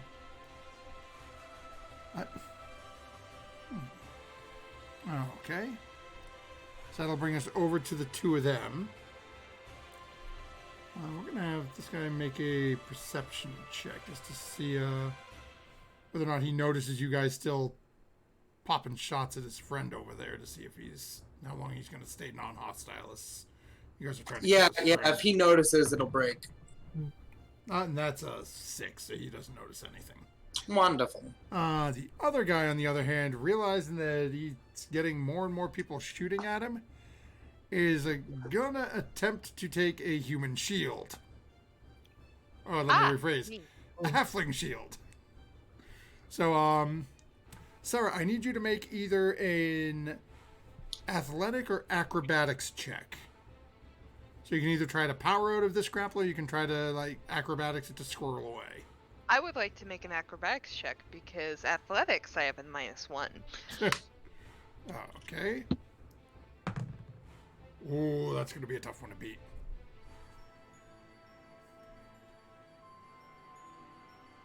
It's gonna be 10. And it was a 22. Ah! So as you slam this in, this hobgoblin reaches around and literally just chokehold, arm around under the neck, pulls you close and crouches down behind you. I'm 2 feet tall, but okay. He's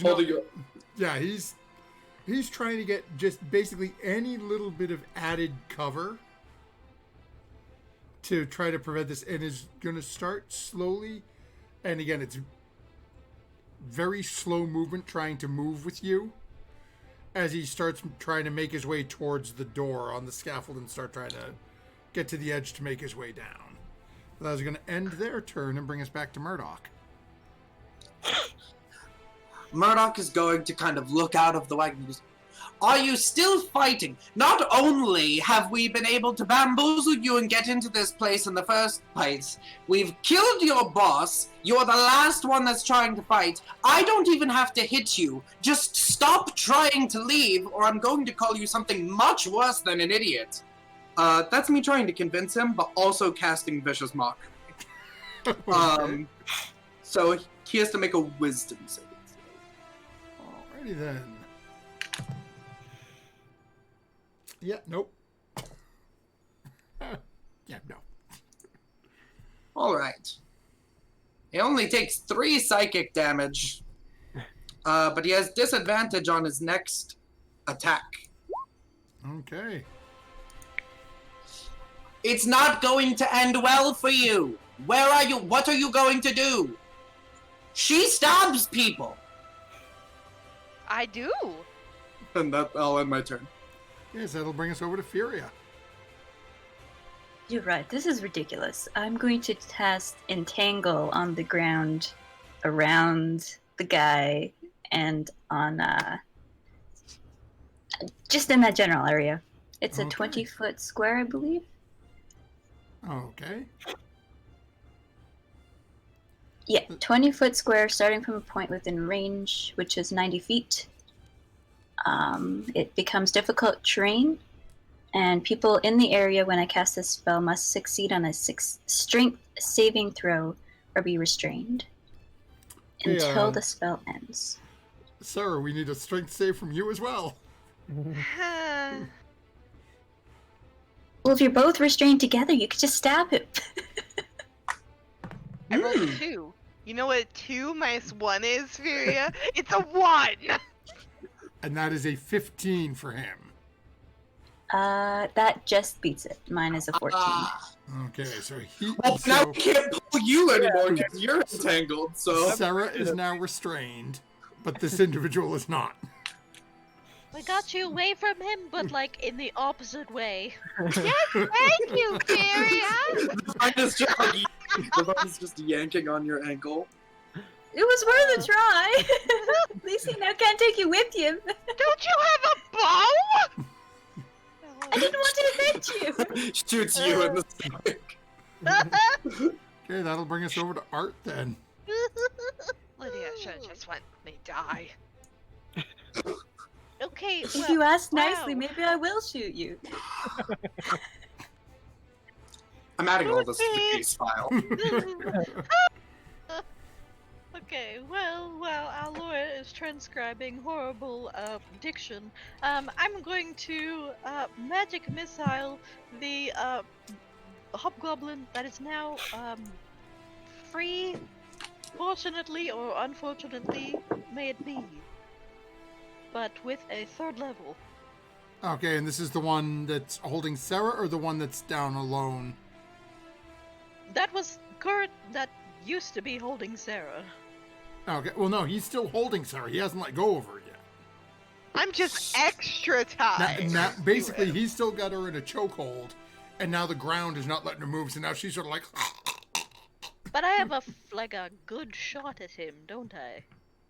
Well, magic missile can't miss. So if you don't have a shot, you're just going to hit him. Magic Hiddle. I'm gonna magic hiddle him. Go ahead and roll some damage then. Art is just like, I just don't miss. They call me the don't miss kid. Wizards. Oops, all bangers. 16? How much? 16? He is barely hanging on. Just surrender, please. By Grumsh? No, wrong god. I don't know. I thought you were trying to say gumption. No, I think that's an orc god. I don't know religion. I'm laughing in the background. Okay, so that'll bring us over to Sarah, who is currently restrained. Feria, as much as I appreciated your attempts to help me and how it failed, I would like to not be in a chokehold by a ruffian. So if you Not could... my fault. And next time maybe I won't heal you. it's You a know, little- if you're not grateful, next time I just won't. Since when could you heal people? Since always. Well, I appreciate that. Maybe I should have just let myself meet my maker. Anyway, there's a warg body underneath the scaffolding. If one of you could please get it, it'll be worth a lot of money when we go back into town, or a town with actual finances. I don't think this town is really worth Maybe the money. get you out of your chokehold first before we worry about money. I'm gonna turn to the hobgoblin. Do you think the warg body would be worth anything? What's your? I want He your starts input. tightening and flexing to. That's not answering my question. What's the under over? Am I able to like move any parts of me, or is this like a total? So, being restrained, it's basically you cannot move at all. You can still Okay. make attacks, but all your attacks have disadvantage. You can also try to make a strength check to see if you can break out of either the grapple or the entangle, but you wouldn't be able to get out of both in one at one time. I want like.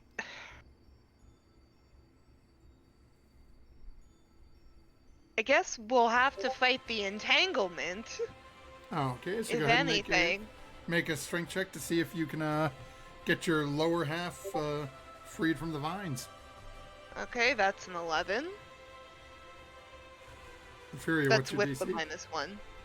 Okay, No. no, you are. No. So You had to beat a action, do 14. that. You've got a bonus action left. I'll try again. It's an action to try.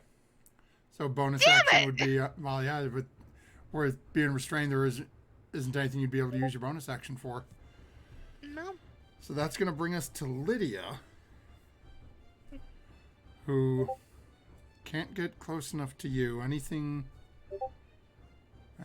she does is going to be is going to potentially cause secondary harm. So yeah, she's just going to start charging up to get closer.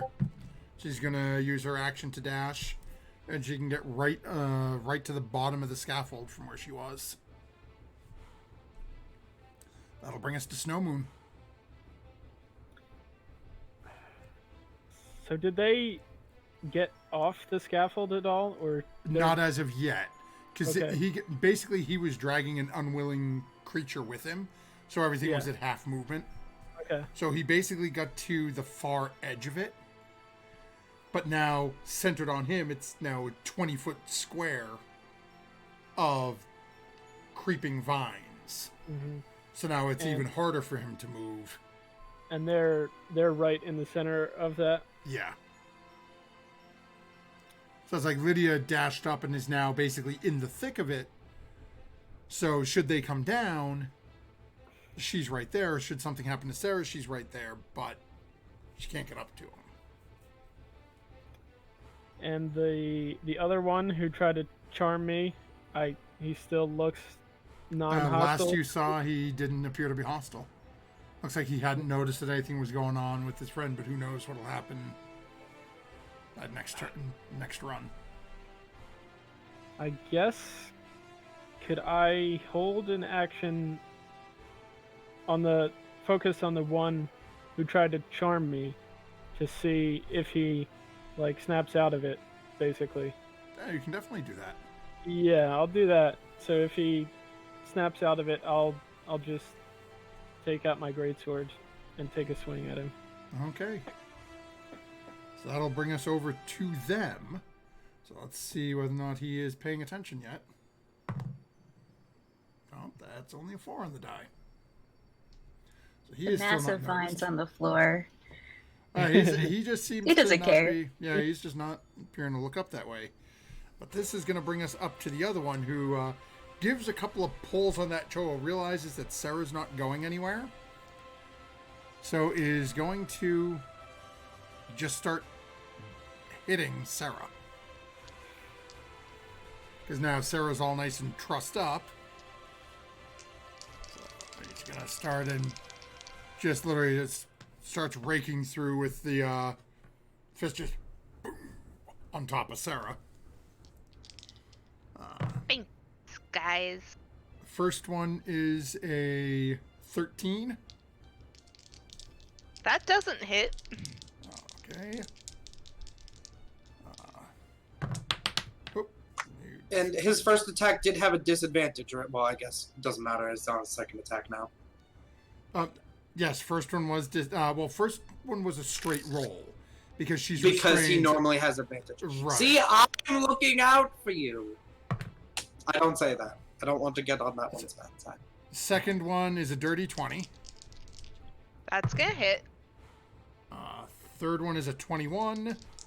Gonna hit. And fourth one is a 21. So I 3 look out of out. the 4 are going to hit. I look out for you 1/4 of the time. So these are... Okay, so that is 4. 7 is 11. 4 is 15. 15 points of bludgeoning damage.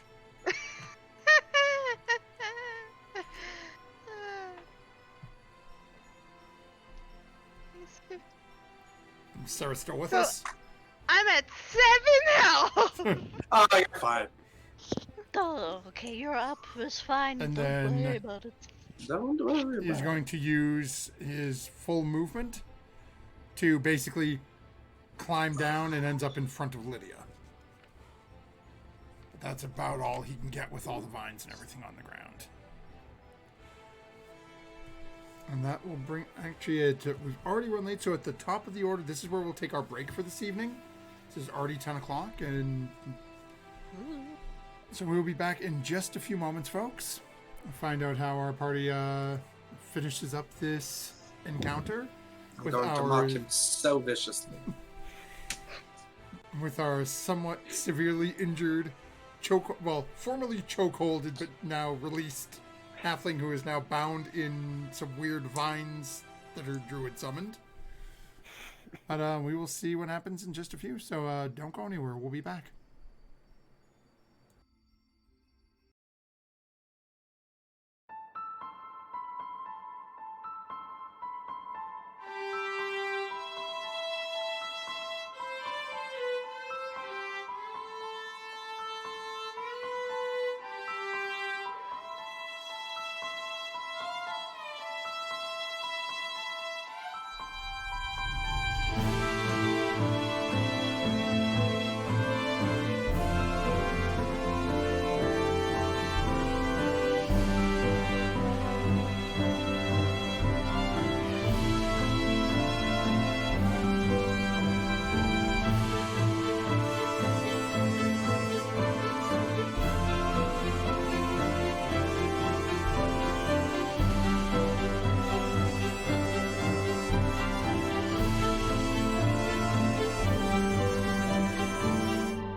He's gonna pass the save, and then we're gonna go through another round of combat trying to kill this man. And with that, welcome back, everyone, Ugh. as we are planning our elaborate schemes. At the top of the order, though, we start with Murdoch, as this individual has just been pounding on the top of Sarah's head, as he was unable to sort of continue using her as his human shield. All right, how far away is he? From you at this point, probably, you're still in the cart, like Mhm. 60-ish feet. All right. Technically, I could cast this at 60 feet, but I'm very upset with this man, so I'm going to get back out of the cart, and I'm going to start marching towards him, walking my 30 feet, and I'm going to say, you know, you don't really seem to listen that well unless you're under a charm effect, so I guess the only reason why you're able to make friends is using your own charm spells. You're dumber than the darts that you throw, you are incompetent, and you are going to fail. I just want you to know that. You are a troglodyte, and I have no more use for you. I'm going to cast Vicious Mockery. And he's going to make a wisdom save. As Mom is nagging grandma, disgraceful. yeah, just walking, and like as I pass the one that's like weirdly stupid, it's like, but not you, dear. You're fine. I've never done anything in my life. I know and I love you. I know this, and I love you. So that's gonna fail, as he doesn't All even right. break a 10. Okay. I will roll 2d4. He takes 4 psychic damage. It's not a powerful spell. So as you're watching, as he's at the edge and has started climbing down to get towards Lydia, and you start verbally berating this individual. And she just starts to, the eyes go wide for a couple of moments, and just reaches up and sort of grabs his head, and then collapses to the ground. And enough, I did it again. Dang it. And with Well, that, it's death.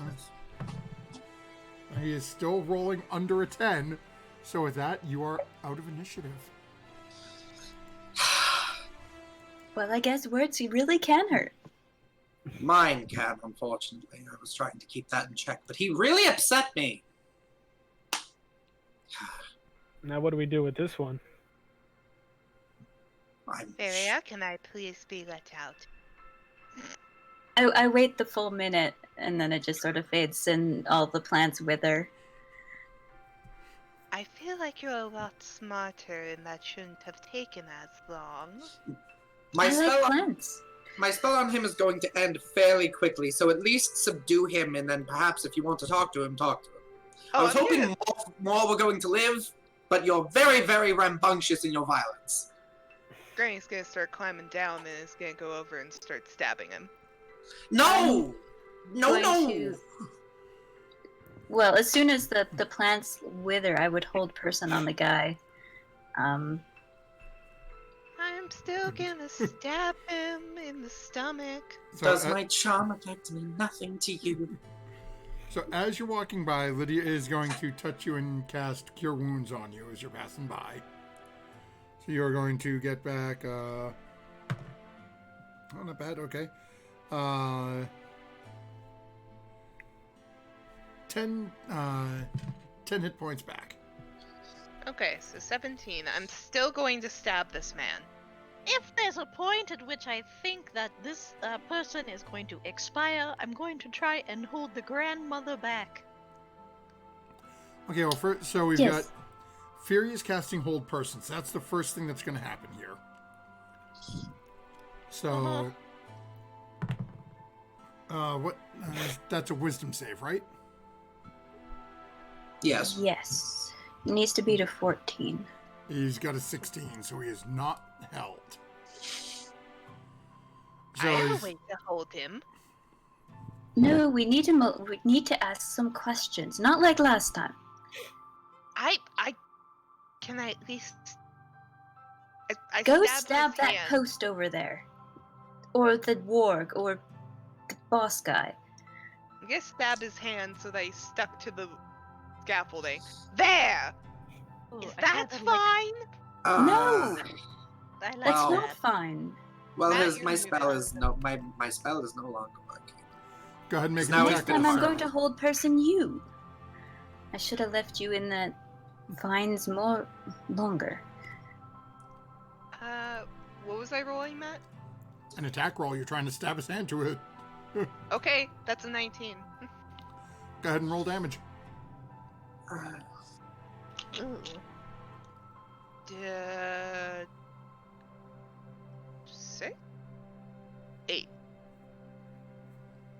4. That's a lot of different numbers. I don't think you did 684 damage. No, I need to roll a d4. No, you're Oh, you were asking what die? Yeah. Okay, so that is a what? Your Number dagger's is that? only a D4. It's a d4 plus 3. Daggers are only d4s. I thought it was a Yeah. D6. But, oh, okay. No, short Well- sword. It's Oh, d4 okay. plus 3. So that's gonna be 7. As Sarah walks over and you watch as he comes up, and as one of you is casting a spell and James walk over, and you watch as she goes to aim at the hand, the eyes go wide and he goes to move. Sarah slams down into his wrist. Ow! And Okay. literally as she drives the dagger through, his body gives out and he collapses. Sarah! There's another one. Ask him. No, that No. was the one. There's no other. They're all dead now. Congratulations. Now, Why? let's get this cart over there and pick up the rest of the rods. Mm. Well, what's done is done. So, I incapacitated at least 5 people. They're all dead now. I will go help. Ugh. I almost died 3 times. I'm sorry. Who But was you the... didn't! It's fine. I'm getting a little bit terse. I'm going to help Furia. And I'm working on moving the carriage around, helping the horse if I need to. It's easy enough. It seems to be like once the combat stopped happening, like right in front of them, the horses were doing okay. So now it's a little more calm. It's easy enough. You notice that the armor, it looks like it's just sort of a muted red at this point. It looks like it's still a little warm, but not quite to the white hot level you had it to earlier. In a way, he sort of came encased in metal.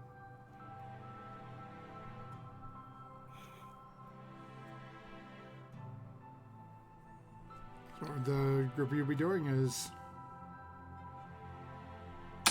you going back into the vault, you just heading out, what's the plan? I'm going off of the scaffolding, and I'm gonna start heading into the vault and just get whatever my tiny granny arms can carry into the wagon. I'm gonna cast Hold Person on her. I As thought I s- that's if what we I- came here for. If I see her going into the vault, I'm casting Hold Person on her. I thought that's what we came here. I wasn't here, so I don't know exactly what we're doing. well, this is all the gold that Basically, this is all the money from that the villagers have been paying in taxes and other fees to this group that took over. We're here for the rods, not for the money. And you guys were also offered payment by the blacksmith to bring their belongings back out Yeah, to them. bring his blades and stuff back. So I'll bring. But I know Sarah, so as soon as I see her going in there by herself, I'm casting Hold Person on her. Yeah, go ahead and make a I'll- wisdom save for me, Sarah. Stop taking my dice! Okay. The bandit cat has struck again. Did did that hobgoblin that gave out from the wrist stab give out, or pass out from pain? Roll a d20 Why you for me. think- Okay. Please, God, just save this one. 18. He's unconscious currently. Is still I'll try bleeding, so, roll. so somebody would need to stabilize. Wisdom saving throw. We can have him do a snow moon special and just piss his pants. The wisdom save was a 15, by the way. Alright, you just beat it. And so I will- you go ahead and make a perception check, Sarah, for me. Okay. As you're starting to charge towards the vault, you start to feel your muscles in your body start to tense up a little bit. You said perception? Yep. Stop. 7. You heard something, but you're really not sure what. So you're not 100% sure whether or not this was a spell or whether or not it's just you've gone through an awful lot this morning. So you heard something, but you're really not. You can't be 100% sure what it was. I would unpin him from the wall and lay him down in my lap. I'll sit on the ground, this hobgoblin, and ask if Lydia would please just keep him from dying so that I can ask him some questions. He doesn't this one doesn't need to die. Please. So Lydia says she'll do it, but be warned that the minute she does it, he's awake and alert. Should have kept his hand pinned. I mean, I don't have rope to tie him up, so I will at least hold him. I'm like cradling him, but it's a little bit of a threat. Okay. I never thought I'd hear that combination of words. It's like we have to It's called hold a a struggle child. snuggle.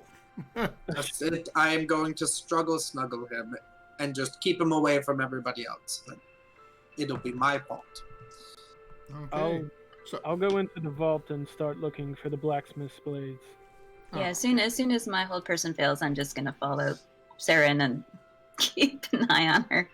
So Lydia comes over and casts her first level spell. She doesn't have. Double check. I don't think she has Spare the Dying. She does not. So she is casting Cure Wounds at first level, and he is going to get back 11 hit points. So go ahead, Murdoch. I'm going to say make an athletics or strength check with advantage. As this is basically this is going to be your grapple check to see how well you managed to get your grab on them. And 17. Okay, and they're going to make a one at disadvantage to see basically how well they do as they're popping awake and feeling themselves held. And that's a 3. So yeah, you've got a pretty good grip on them as Furia Snow Moon chase down to follow Sarah into the vault. Lydia is hanging out beside you. Art, what would you be doing?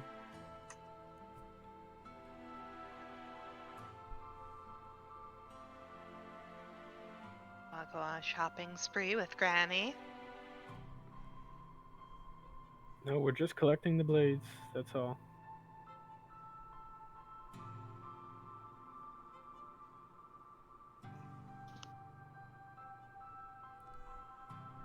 You've got Sarah, Sigma,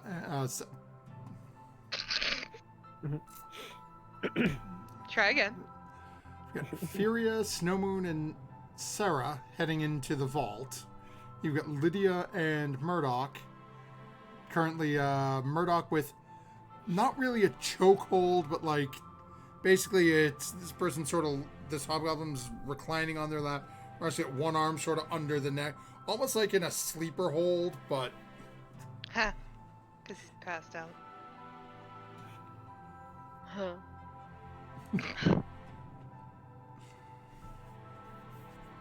So you're gonna hang out with them or head into the vaults?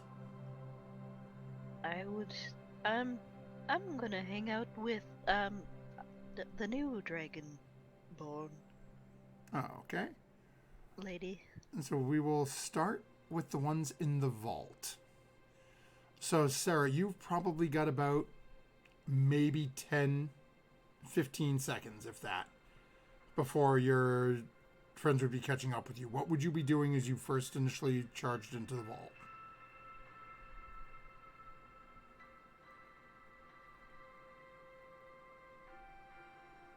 What's the most valuable looking thing in here that's small?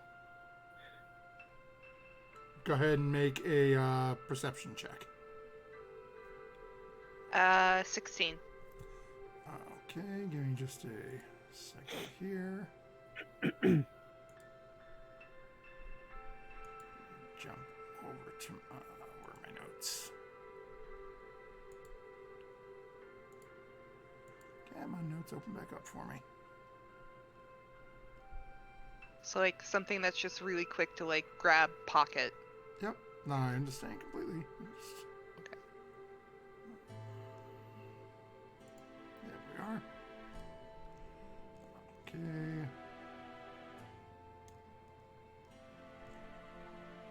Where is my...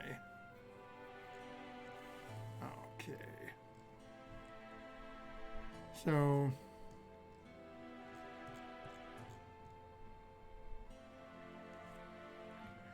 you find, as you're looking around, you see basically what looks to be a brightly shining reddish orange gemstone that is sort of an oval shaped. Okay. To be like about the size how- of your hand.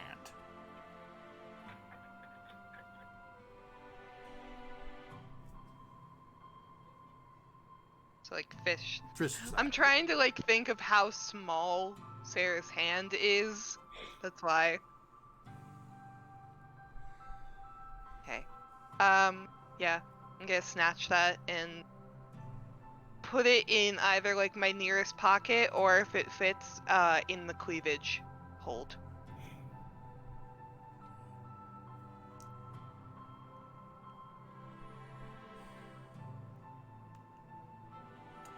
I don't know. Never thought I'd have to say this on stream. I don't know how well endowed Sarah is, so I have no idea whether or not something the size of Sarah's fist would fit hidden between there. Give me a second to look at a picture of her, Drew. So, you know, it's not like, oh, I got a flask I can sort of hide under the bra. This is, you know... It's not impossible. If Right, she's it's not had some impossible, it's grandkids, just- then it's not off the table. No, she has not. Okay, Oh. she is not very well endowed. This is just going in the usual granny pockets. So go ahead and make a sleight of hand check for me. Oh man, I switched dice and this is a much better die.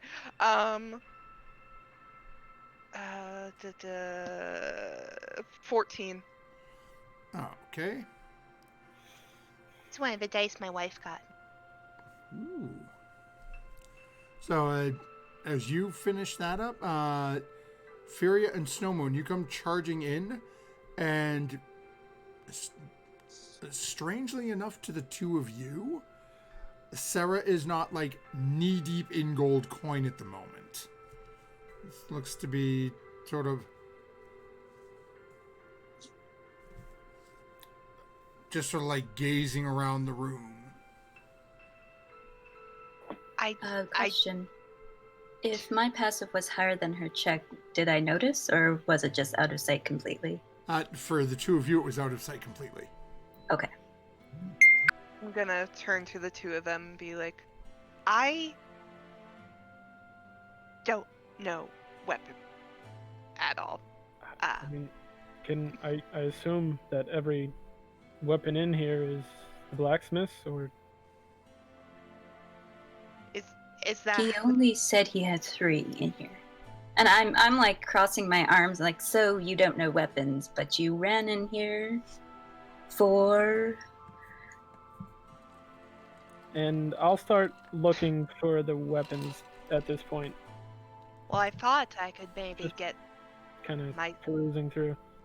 I thought maybe I could get myself something, but These Everything. things are not yours. If you took anything before I came in here, you need to put it back.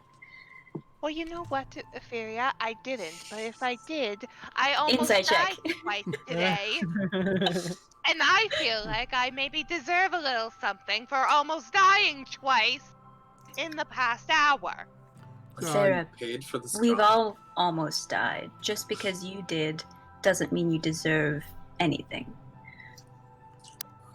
Go ahead and make a deception check, Sarah, and Snowmoon make a investigation check. Okay.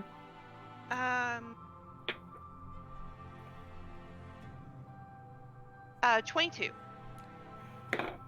23. I rolled a nat 20. Are you That's the only way I could have beaten you. And I rolled a 14. Okay, Ophelia, they're not 100% on it. You're not 100% certain. She is very difficult to read right now, but you're pretty sure there's something she's not. You don't know necessarily whether or not she pocketed something or whether or not her plan was to basically clean the place out. But you know, Right. She's definitely not being 100% with you right now. And Snowmoon with a 14, you do start to see a couple of weapons that, given the craftsmanship and what you're seeing, you're fairly confident that these are probably the ones that the blacksmith was referring to. Okay. Yeah, so I'll just gather them up and Okay. get ready to leave the vault once I have them all. I'm not really looking and helping Snowmoon. I'm just sort of watching Sarah, just like making sure she doesn't do anything else. I'm pretending to sort of look, but I'm really not. I'm gonna walk out of the vault and head towards where the warg body is. Okay, so Snowmoon, just so you have a record of it, if you want to put it in your notes somewhere, you have collected a trident, a morning star, and a lance.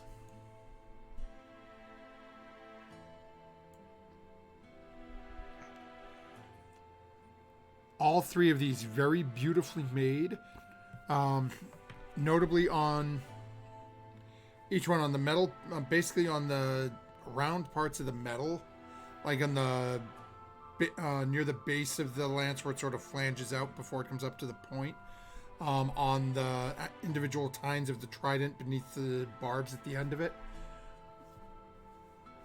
You notice it has the same sort of, almost like I guess I'll call it flourishing or an embellishment carved into the metal.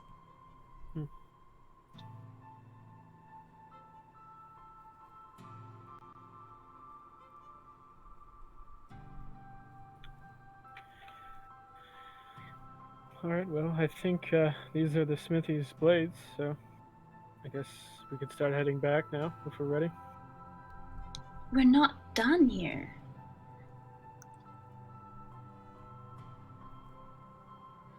I could just hang on to the weapons in the meantime, I guess.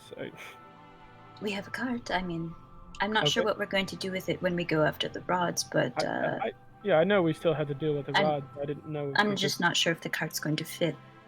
Did we want to just drop the weapons off now, or just wait till later? I doubt the guards would let us back in after they find our mess. So I just leave them in the cart. Okay. Yeah, I'll just place them in the cart and. Okay, so as the three of you start heading back out, we're going to jump back You know- over to... I would actually probably have room for them in the bag of holding at this point. Oh, okay. I think we've emptied enough gold out of it. Yeah, so I'll do that instead. Oh, okay. So as you put him in there and start following Sarah out, we will jump over to Artemis and Murdoch. And their now very recently conscious hobgoblin. So you said, yeah, you described exactly how I was imagining, like, kind of behind him, and then, like, from back under the arm over, like, the neck, kind of like this. So when he initially struggles, I do hold him until he calms down, and I'm actually petting the back of his head. And Murdoch just says, "It's over. I'm sorry you lost. But I know that your people are honorable, so lose with honor instead of dying a coward. Just calm down."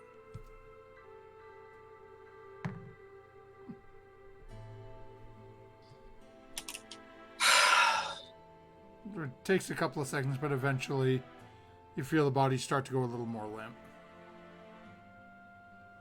So I'm not, like, actively choking him, but I'm gonna keep holding him. This was a very interesting little operation that you've had going. Care to tell me about it? And maybe I'll even get you maybe I can even have you walk away with a little bit of gold in your life.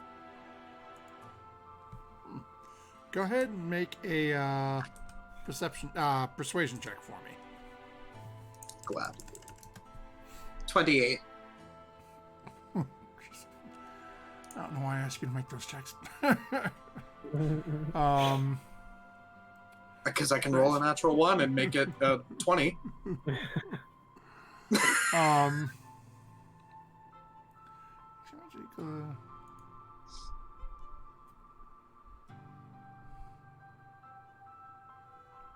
Yeah, they would literally need...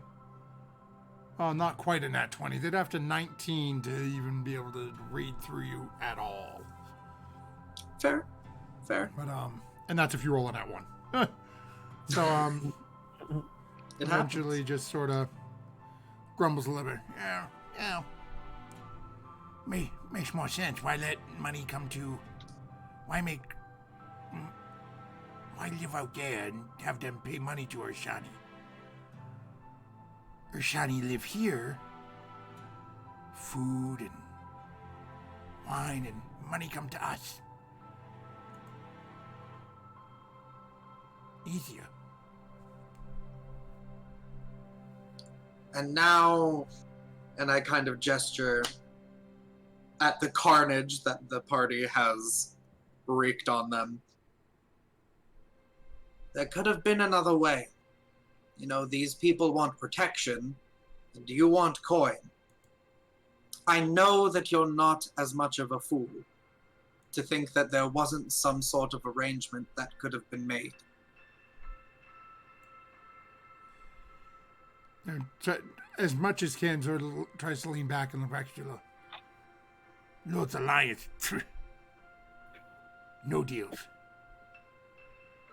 Had to move. Take over. Well, that's going to definitely make it a bit more difficult. But I'm sure the Lord's Alliance wouldn't want to have to keep expending resources to deal with all of you, because there is more of you, isn't there? You're not all in the city. You don't have to say where. I'm going to just assume. Just shrugs. Doesn't say anything.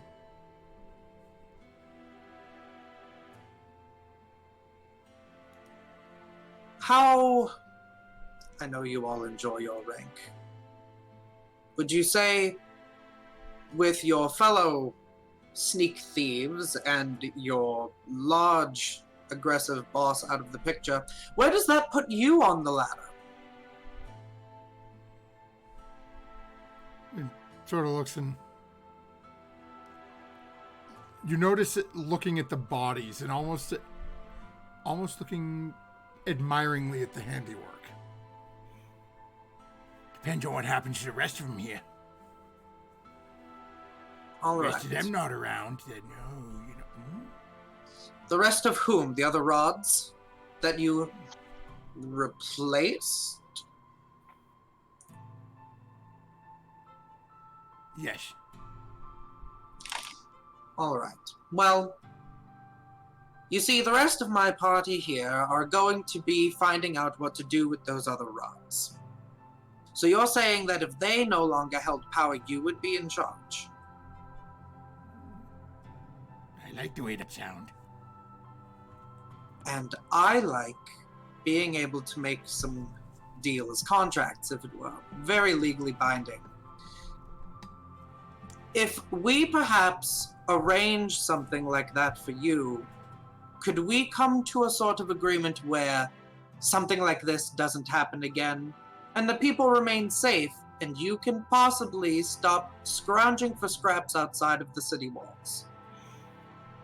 Would that be something that you are interested in possibly pursuing, knowing that the alternative is either you being tossed back to the forest or being tossed on the pile of bodies, to be entirely sure? Because the rest of the people here, the little one that you were so wonderfully bonking on the head, or at least your friend was, sorry, I got you mixed up, would very, very, very much so like you to just be added to the pile. But I can try and convince otherwise if we can work together. Does that sound amicable to you? That sounds good. All right. Do you have any other weapons that I should know about before I stand us up? Just glances down at a small pouch. And you can see there's probably about 20 or 30 small darts sticking out of it. Artemis, could you please procure that little bag for me? I'm going to get this gentleman to stand up. Yeah, sure. Thank you so much, dear.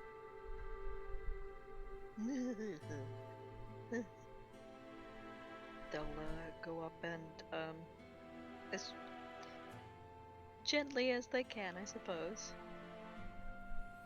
It's not those overly darts. difficult. It's just sort of lightly tied to their belt, so easy enough for Artemis to remove it. Okay. I'm going to stand up with him. Artemis, you now have a pouch of 24 darts. There you go. Cool. I don't know if I can use them, but cool. Give him to Granny. We should set up a dartboard at our house and we can just play. Ooh, that's fun. Absolutely. I will stand him up. My name is Murdoch, or at least that's what I ask people to call me. What can I call you?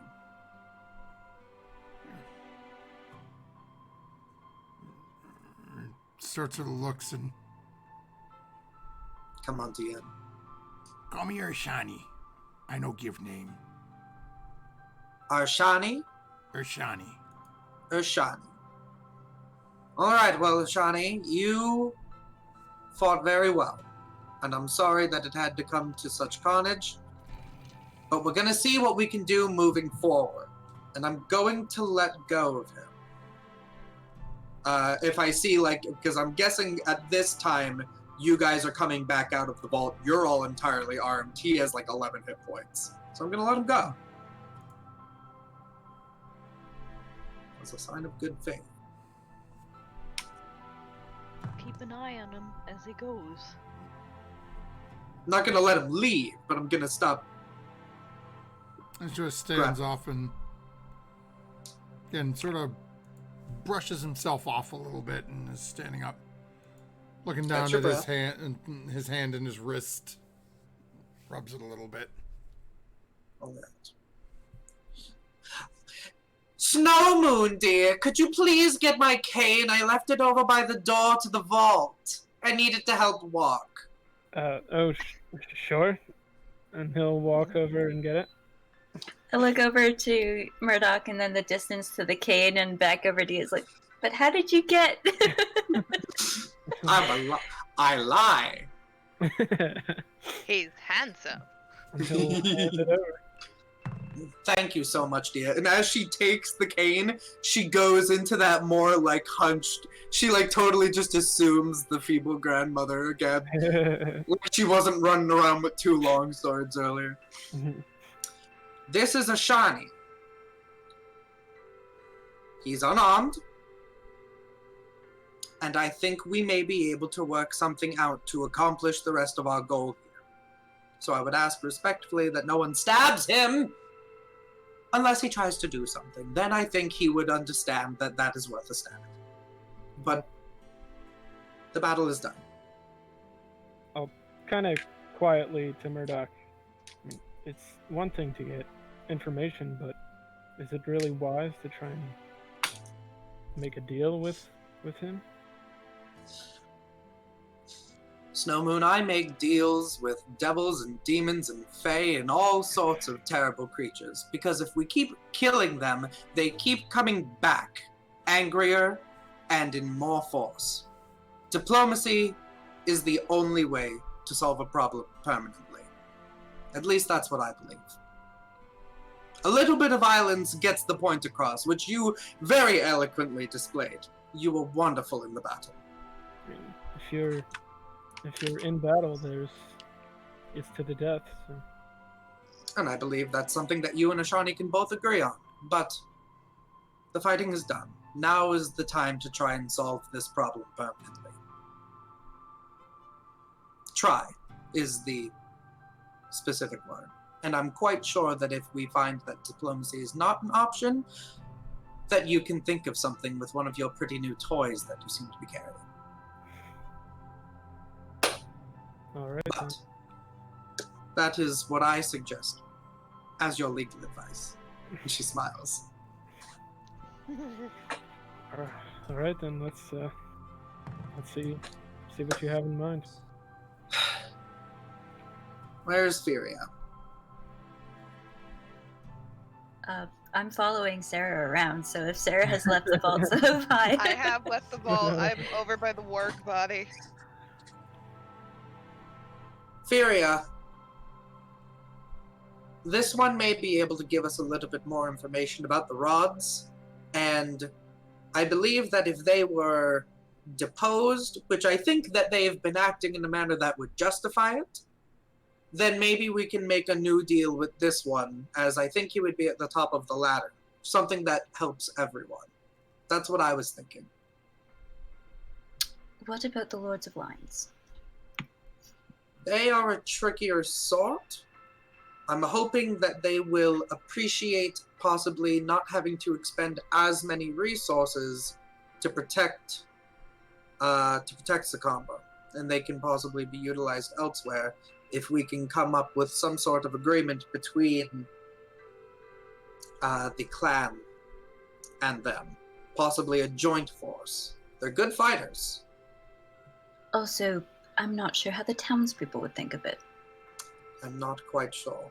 But possibly they will be happier to know that all of their coin is returned and that they would not have to continue paying a tithe, and therefore have more coin in the future. Yes, I and think I'm that there hoping is a way for it all to work. the Lords Alliance can deal with giving back everything that the townspeople gave into back there. Going through like the books and things like that. So we don't have to. Exactly. And then all work would be done, and hopefully Sakamba would be able to take care of itself once again. And if anything was missing from the vault, that would just not do, depriving some poor town person of their wealth that they worked hard to gain. It's just Right.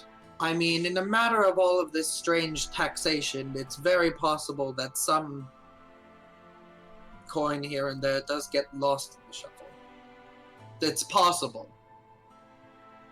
Well, I mean, if they kept books good enough, it's unlikely. Unlikely, indeed. So what's our next move?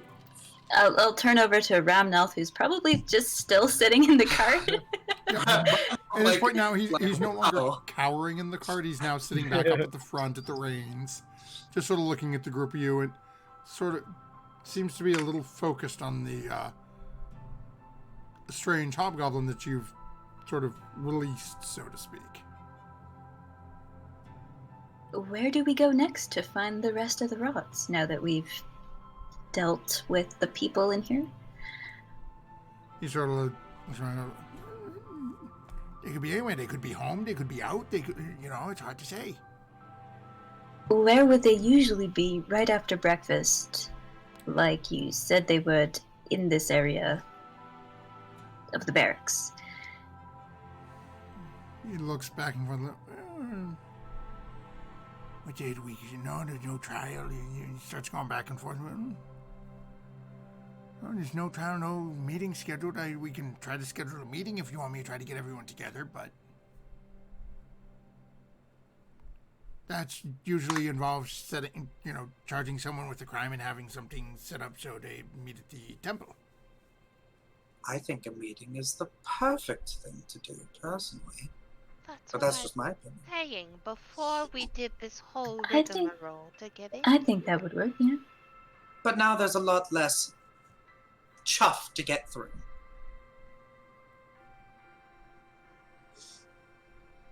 I think there should be a meeting. What is going to be the bait for this meeting? We need a crime. Something that would be overseen at the temple. Yes. What about, and I just motion to the room in front of me. I I mean- volunteer.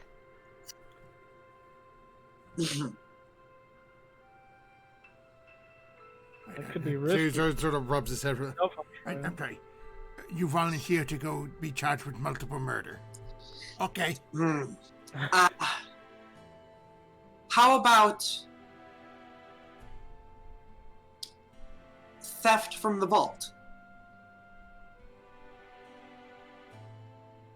Oh, That could work. yes, we'd have to have something that she stole, though. Who I would be wonder who would charged? have All of us? stolen something from the vault. Well, I can go get something right now. I wasn't able to grab anything when we were in there because I had a little bear over my shoulder the whole time, and I'm gonna glance at Furia. I didn't see you the whole time. The I point am is to quite just short. the point is to just get the rods present, in which case they are actually going to be the ones on trial. Is the trial the only way to get them all together in the same? That's really the only time we usually get together. Again, we're elected officials specifically to do this one thing. Murdoch she cracks her knuckles. She's like, I would personally love to represent the people of Sakamba and defeat the lawmakers at their own game. There would be nothing that brings me more joy. And it is probably the best way for all of them to show up together.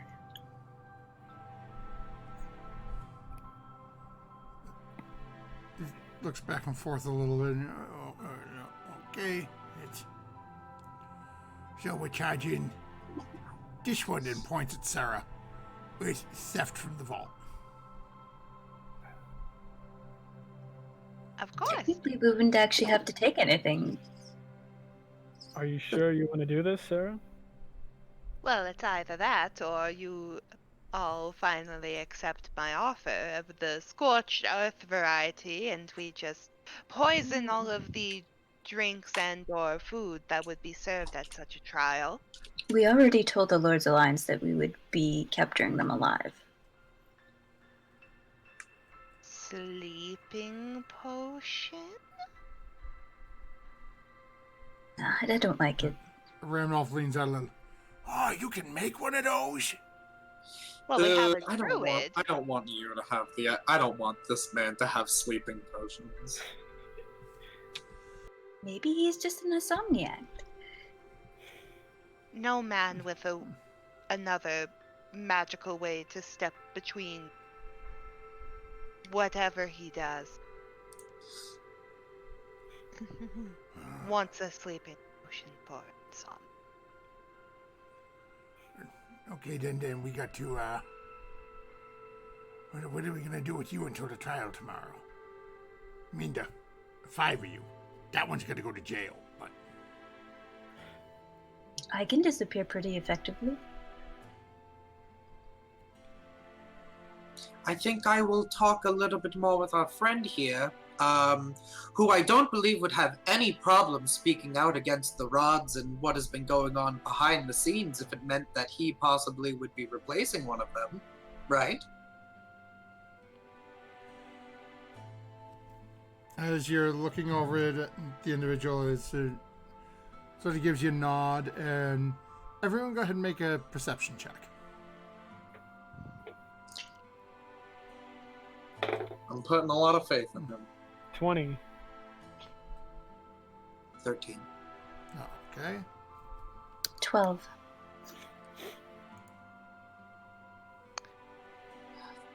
They're gonna So- kill him. So I got a nat 17. 1. Oh no. And, Bear, what was yours? 17. Okay. So, given this as you roll, only Snow Moon catches this. As he's nodding, you can hear him muttering things, and you're seeing his hands. He's got his hands sort of folded, but you're noticing he's trying to, like, making little motions with his hands while he's muttering as he's nodding. I'm going to just put my hand on the hilt of my blade and just kind of stare at him, like to let him know that I see he's up to something. As you're staring at him, all of a sudden you're not staring at him. You're staring at Sarah. Oh. I Oh. know what he So- wants to take. And I'll relax at that point now, understanding what.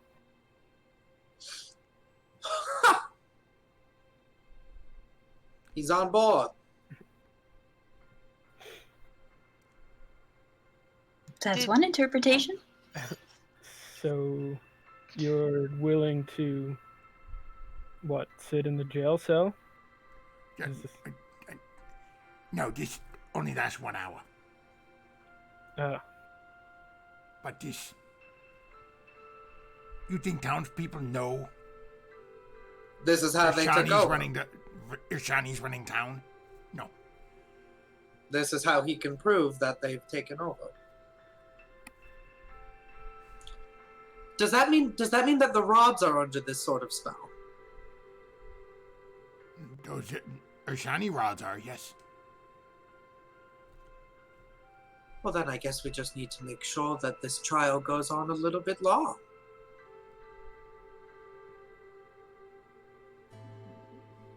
Sort of gives you a little bit of a nod.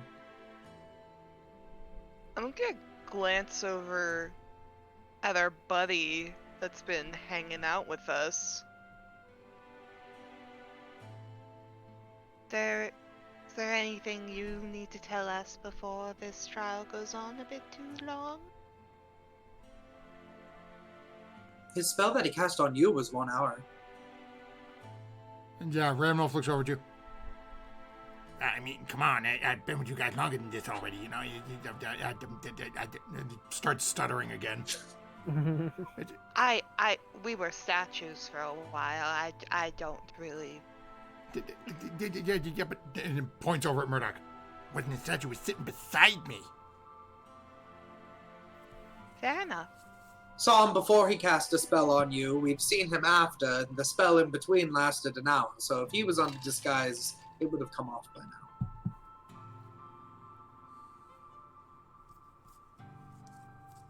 I like this plan. I do too, but before we do any sort of plan, Snow Moon, I need your big, strong muscles to help me with this. And I gesture to the warg body. I think it would be a bad idea to take that out of here. You know, maybe let the cat out of the bag a little early with what is going to go down. Well, perhaps we have. They're not really a common animal in a city, if you know what I mean. maybe later if we decide there's a good time, but All right. I don't Maybe know. just put it somewhere where we can grab it later. I don't know. That seems very macabre. I'm just saying that this is the second corpse now I may not be allowed to take with us in order to make a bit of extra coin. How Some much weird coin? How much sentence. coin do you want? How much coin were you expecting to get from him? For your No. cooperation, I'll pay. For the war? I don't know. I just thought Just say a number and then play along for the rest of this little event. I'm still going to play along. I'm just asking for the warg body to be used to make a business deal in the future. Well, then it could stay here, and then after we get all of the people deposed, I'm sure that you could sell it. Just a little bit longer. As long as there's no sort of like cataclysmic event that causes this area to be unable to be reached, such as an earthquake or some sort of rock slide. Fair. It's not like we could predict that anyway. I think the cataclysmic event already rolled through, and I look at the many, many corpses that you've all left here. And if it did happen, I think we would have Killed one. bigger Killed one. problems than recovering a body of a warg. In my We defense, were a little bit of the cataclysmic event. in my defense, I only killed that one, and I'm going to point to Asani. And you find It yourself looks like pointing you. at yourself. And you look at you and go, looks down at the wrist and then takes about 3 or 4 steps away from you. I don't want to kill myself. See, he's precious. Let's I'm call liking him more every minute. Let's get that meeting set up for tomorrow, and that will give us all a little bit of time to recover our wounds. Tomorrow is early morning. We could patch ourselves up down here, and then The legal processing and the paperwork. I believe you said that it was going to happen. The trial would be tomorrow. And Ramnoff gives you a nod. And yes, we would catch your small friend here and then bring them to the jail, put them in a jail cell, take from them all their belongings, and then put it in the evidence chest, and then we would have the trial in the morning.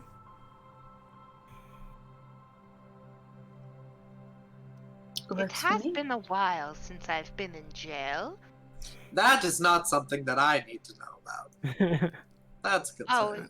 Oh, it wasn't anything crazy. It was a little crazy. You see, my bachelorette party before I I'm married going to Sam. start taking Sarah by the elbow and leading her onto the cart because I It was know. the first time oh, I'm actively Ramnoff writing Keep talking. things Go ahead. down. Just come on. Let's keep a move on here. Ramnoff's well, that's gonna when the jump bear down. showed up. He's gonna run into the vault, and he comes out a couple of minutes later with a small, looks to be about maybe 6-7 inches long, 2 inches deep, silver and rosewood box, and then looks over at Sarah and says, "Evidence against you for use." Oh, perfect. You know what? And also, I need to take the 1,000 gold that I was paid because the man who paid me is dead. And I will return that box of 1,000 gold to the vault because we don't need more evidence if he's getting that. I don't want to keep it in my inventory any longer and then forget that I stole from these people. I'm a good person. So as everyone starts getting situated, And Sarah the Second sort of climbs in with everyone and huddles in the back.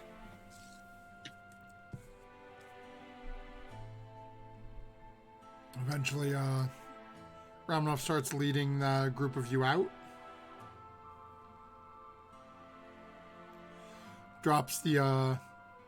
Brings the cart back to his house. Starts unloading everything. And then as all of you start, looks over at Sarah. And Rijo puts his hand on your shoulder. And you'll come with me and we'll go to jail. Yay! I don't even get to paint first, but you know what? That also is very similar to my bachelorette party. You see, it all started. Oh my gosh. What is a bachelorette I'll dig party? out my earplugs and put them in.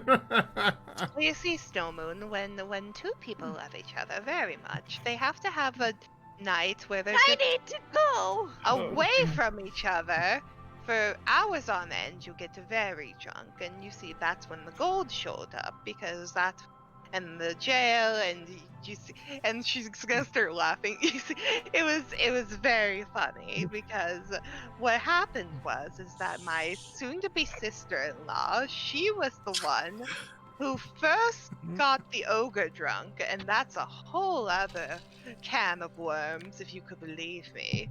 And then She's going to keep going until you stop her. Ramnov's just sort of going to reach out and put an arm around Sarah and just start walking Sarah away.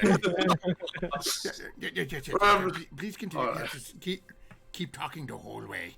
And just, That's a pair. That's a pair right there. And then as Sarah continues on their tail, as Ramnov is walking Sarah away, the group of you are left with a a Sarah-shaped hobgoblin. Yeah, we still got one. We still have a Sarah. As, thanks! as you hear in the distance, well, and then the ogre got drunk, and just the story continues on. And that's where we'll call an end to tonight's session. As Sarah is being escorted off by Ramnov as a thief for breaking into the vault and robbing it. And the rest of you are basically free to return to your rooms. You have the 3 weapons for the blacksmith. Murdoch found another very finely made sword, which is still in Murdoch. I believe you're the one who picked that up. Yeah. I mean, I think that it is one of those, so I was gonna take. I thought that it may be one of his, so I was gonna take it. So you guys have all that. So we will be back next week to find out what happens, how Sarah's evening in jail goes, how the party's night with the hobgoblin goes. He can stay in my room. The trial of the 10 days, so to speak, as things will get interesting. As Sarah will be on trial for robbing from the vault. So before we disappear, we've got to, oh my god. Thank you, Polar Knights. I love you. I don't know who you are, but the fact that my look reminded you of Ming the Merciless, I am happy with that. Before we disappear, though, we do gift a nat 20 to one of our players. So if there's anyone still in chat who's been with us, wants to throw a vote out there, or players as well, I am going to let Lydia's roll over to next week where Sarah couldn't be here this week. Anyone else want to toss one out?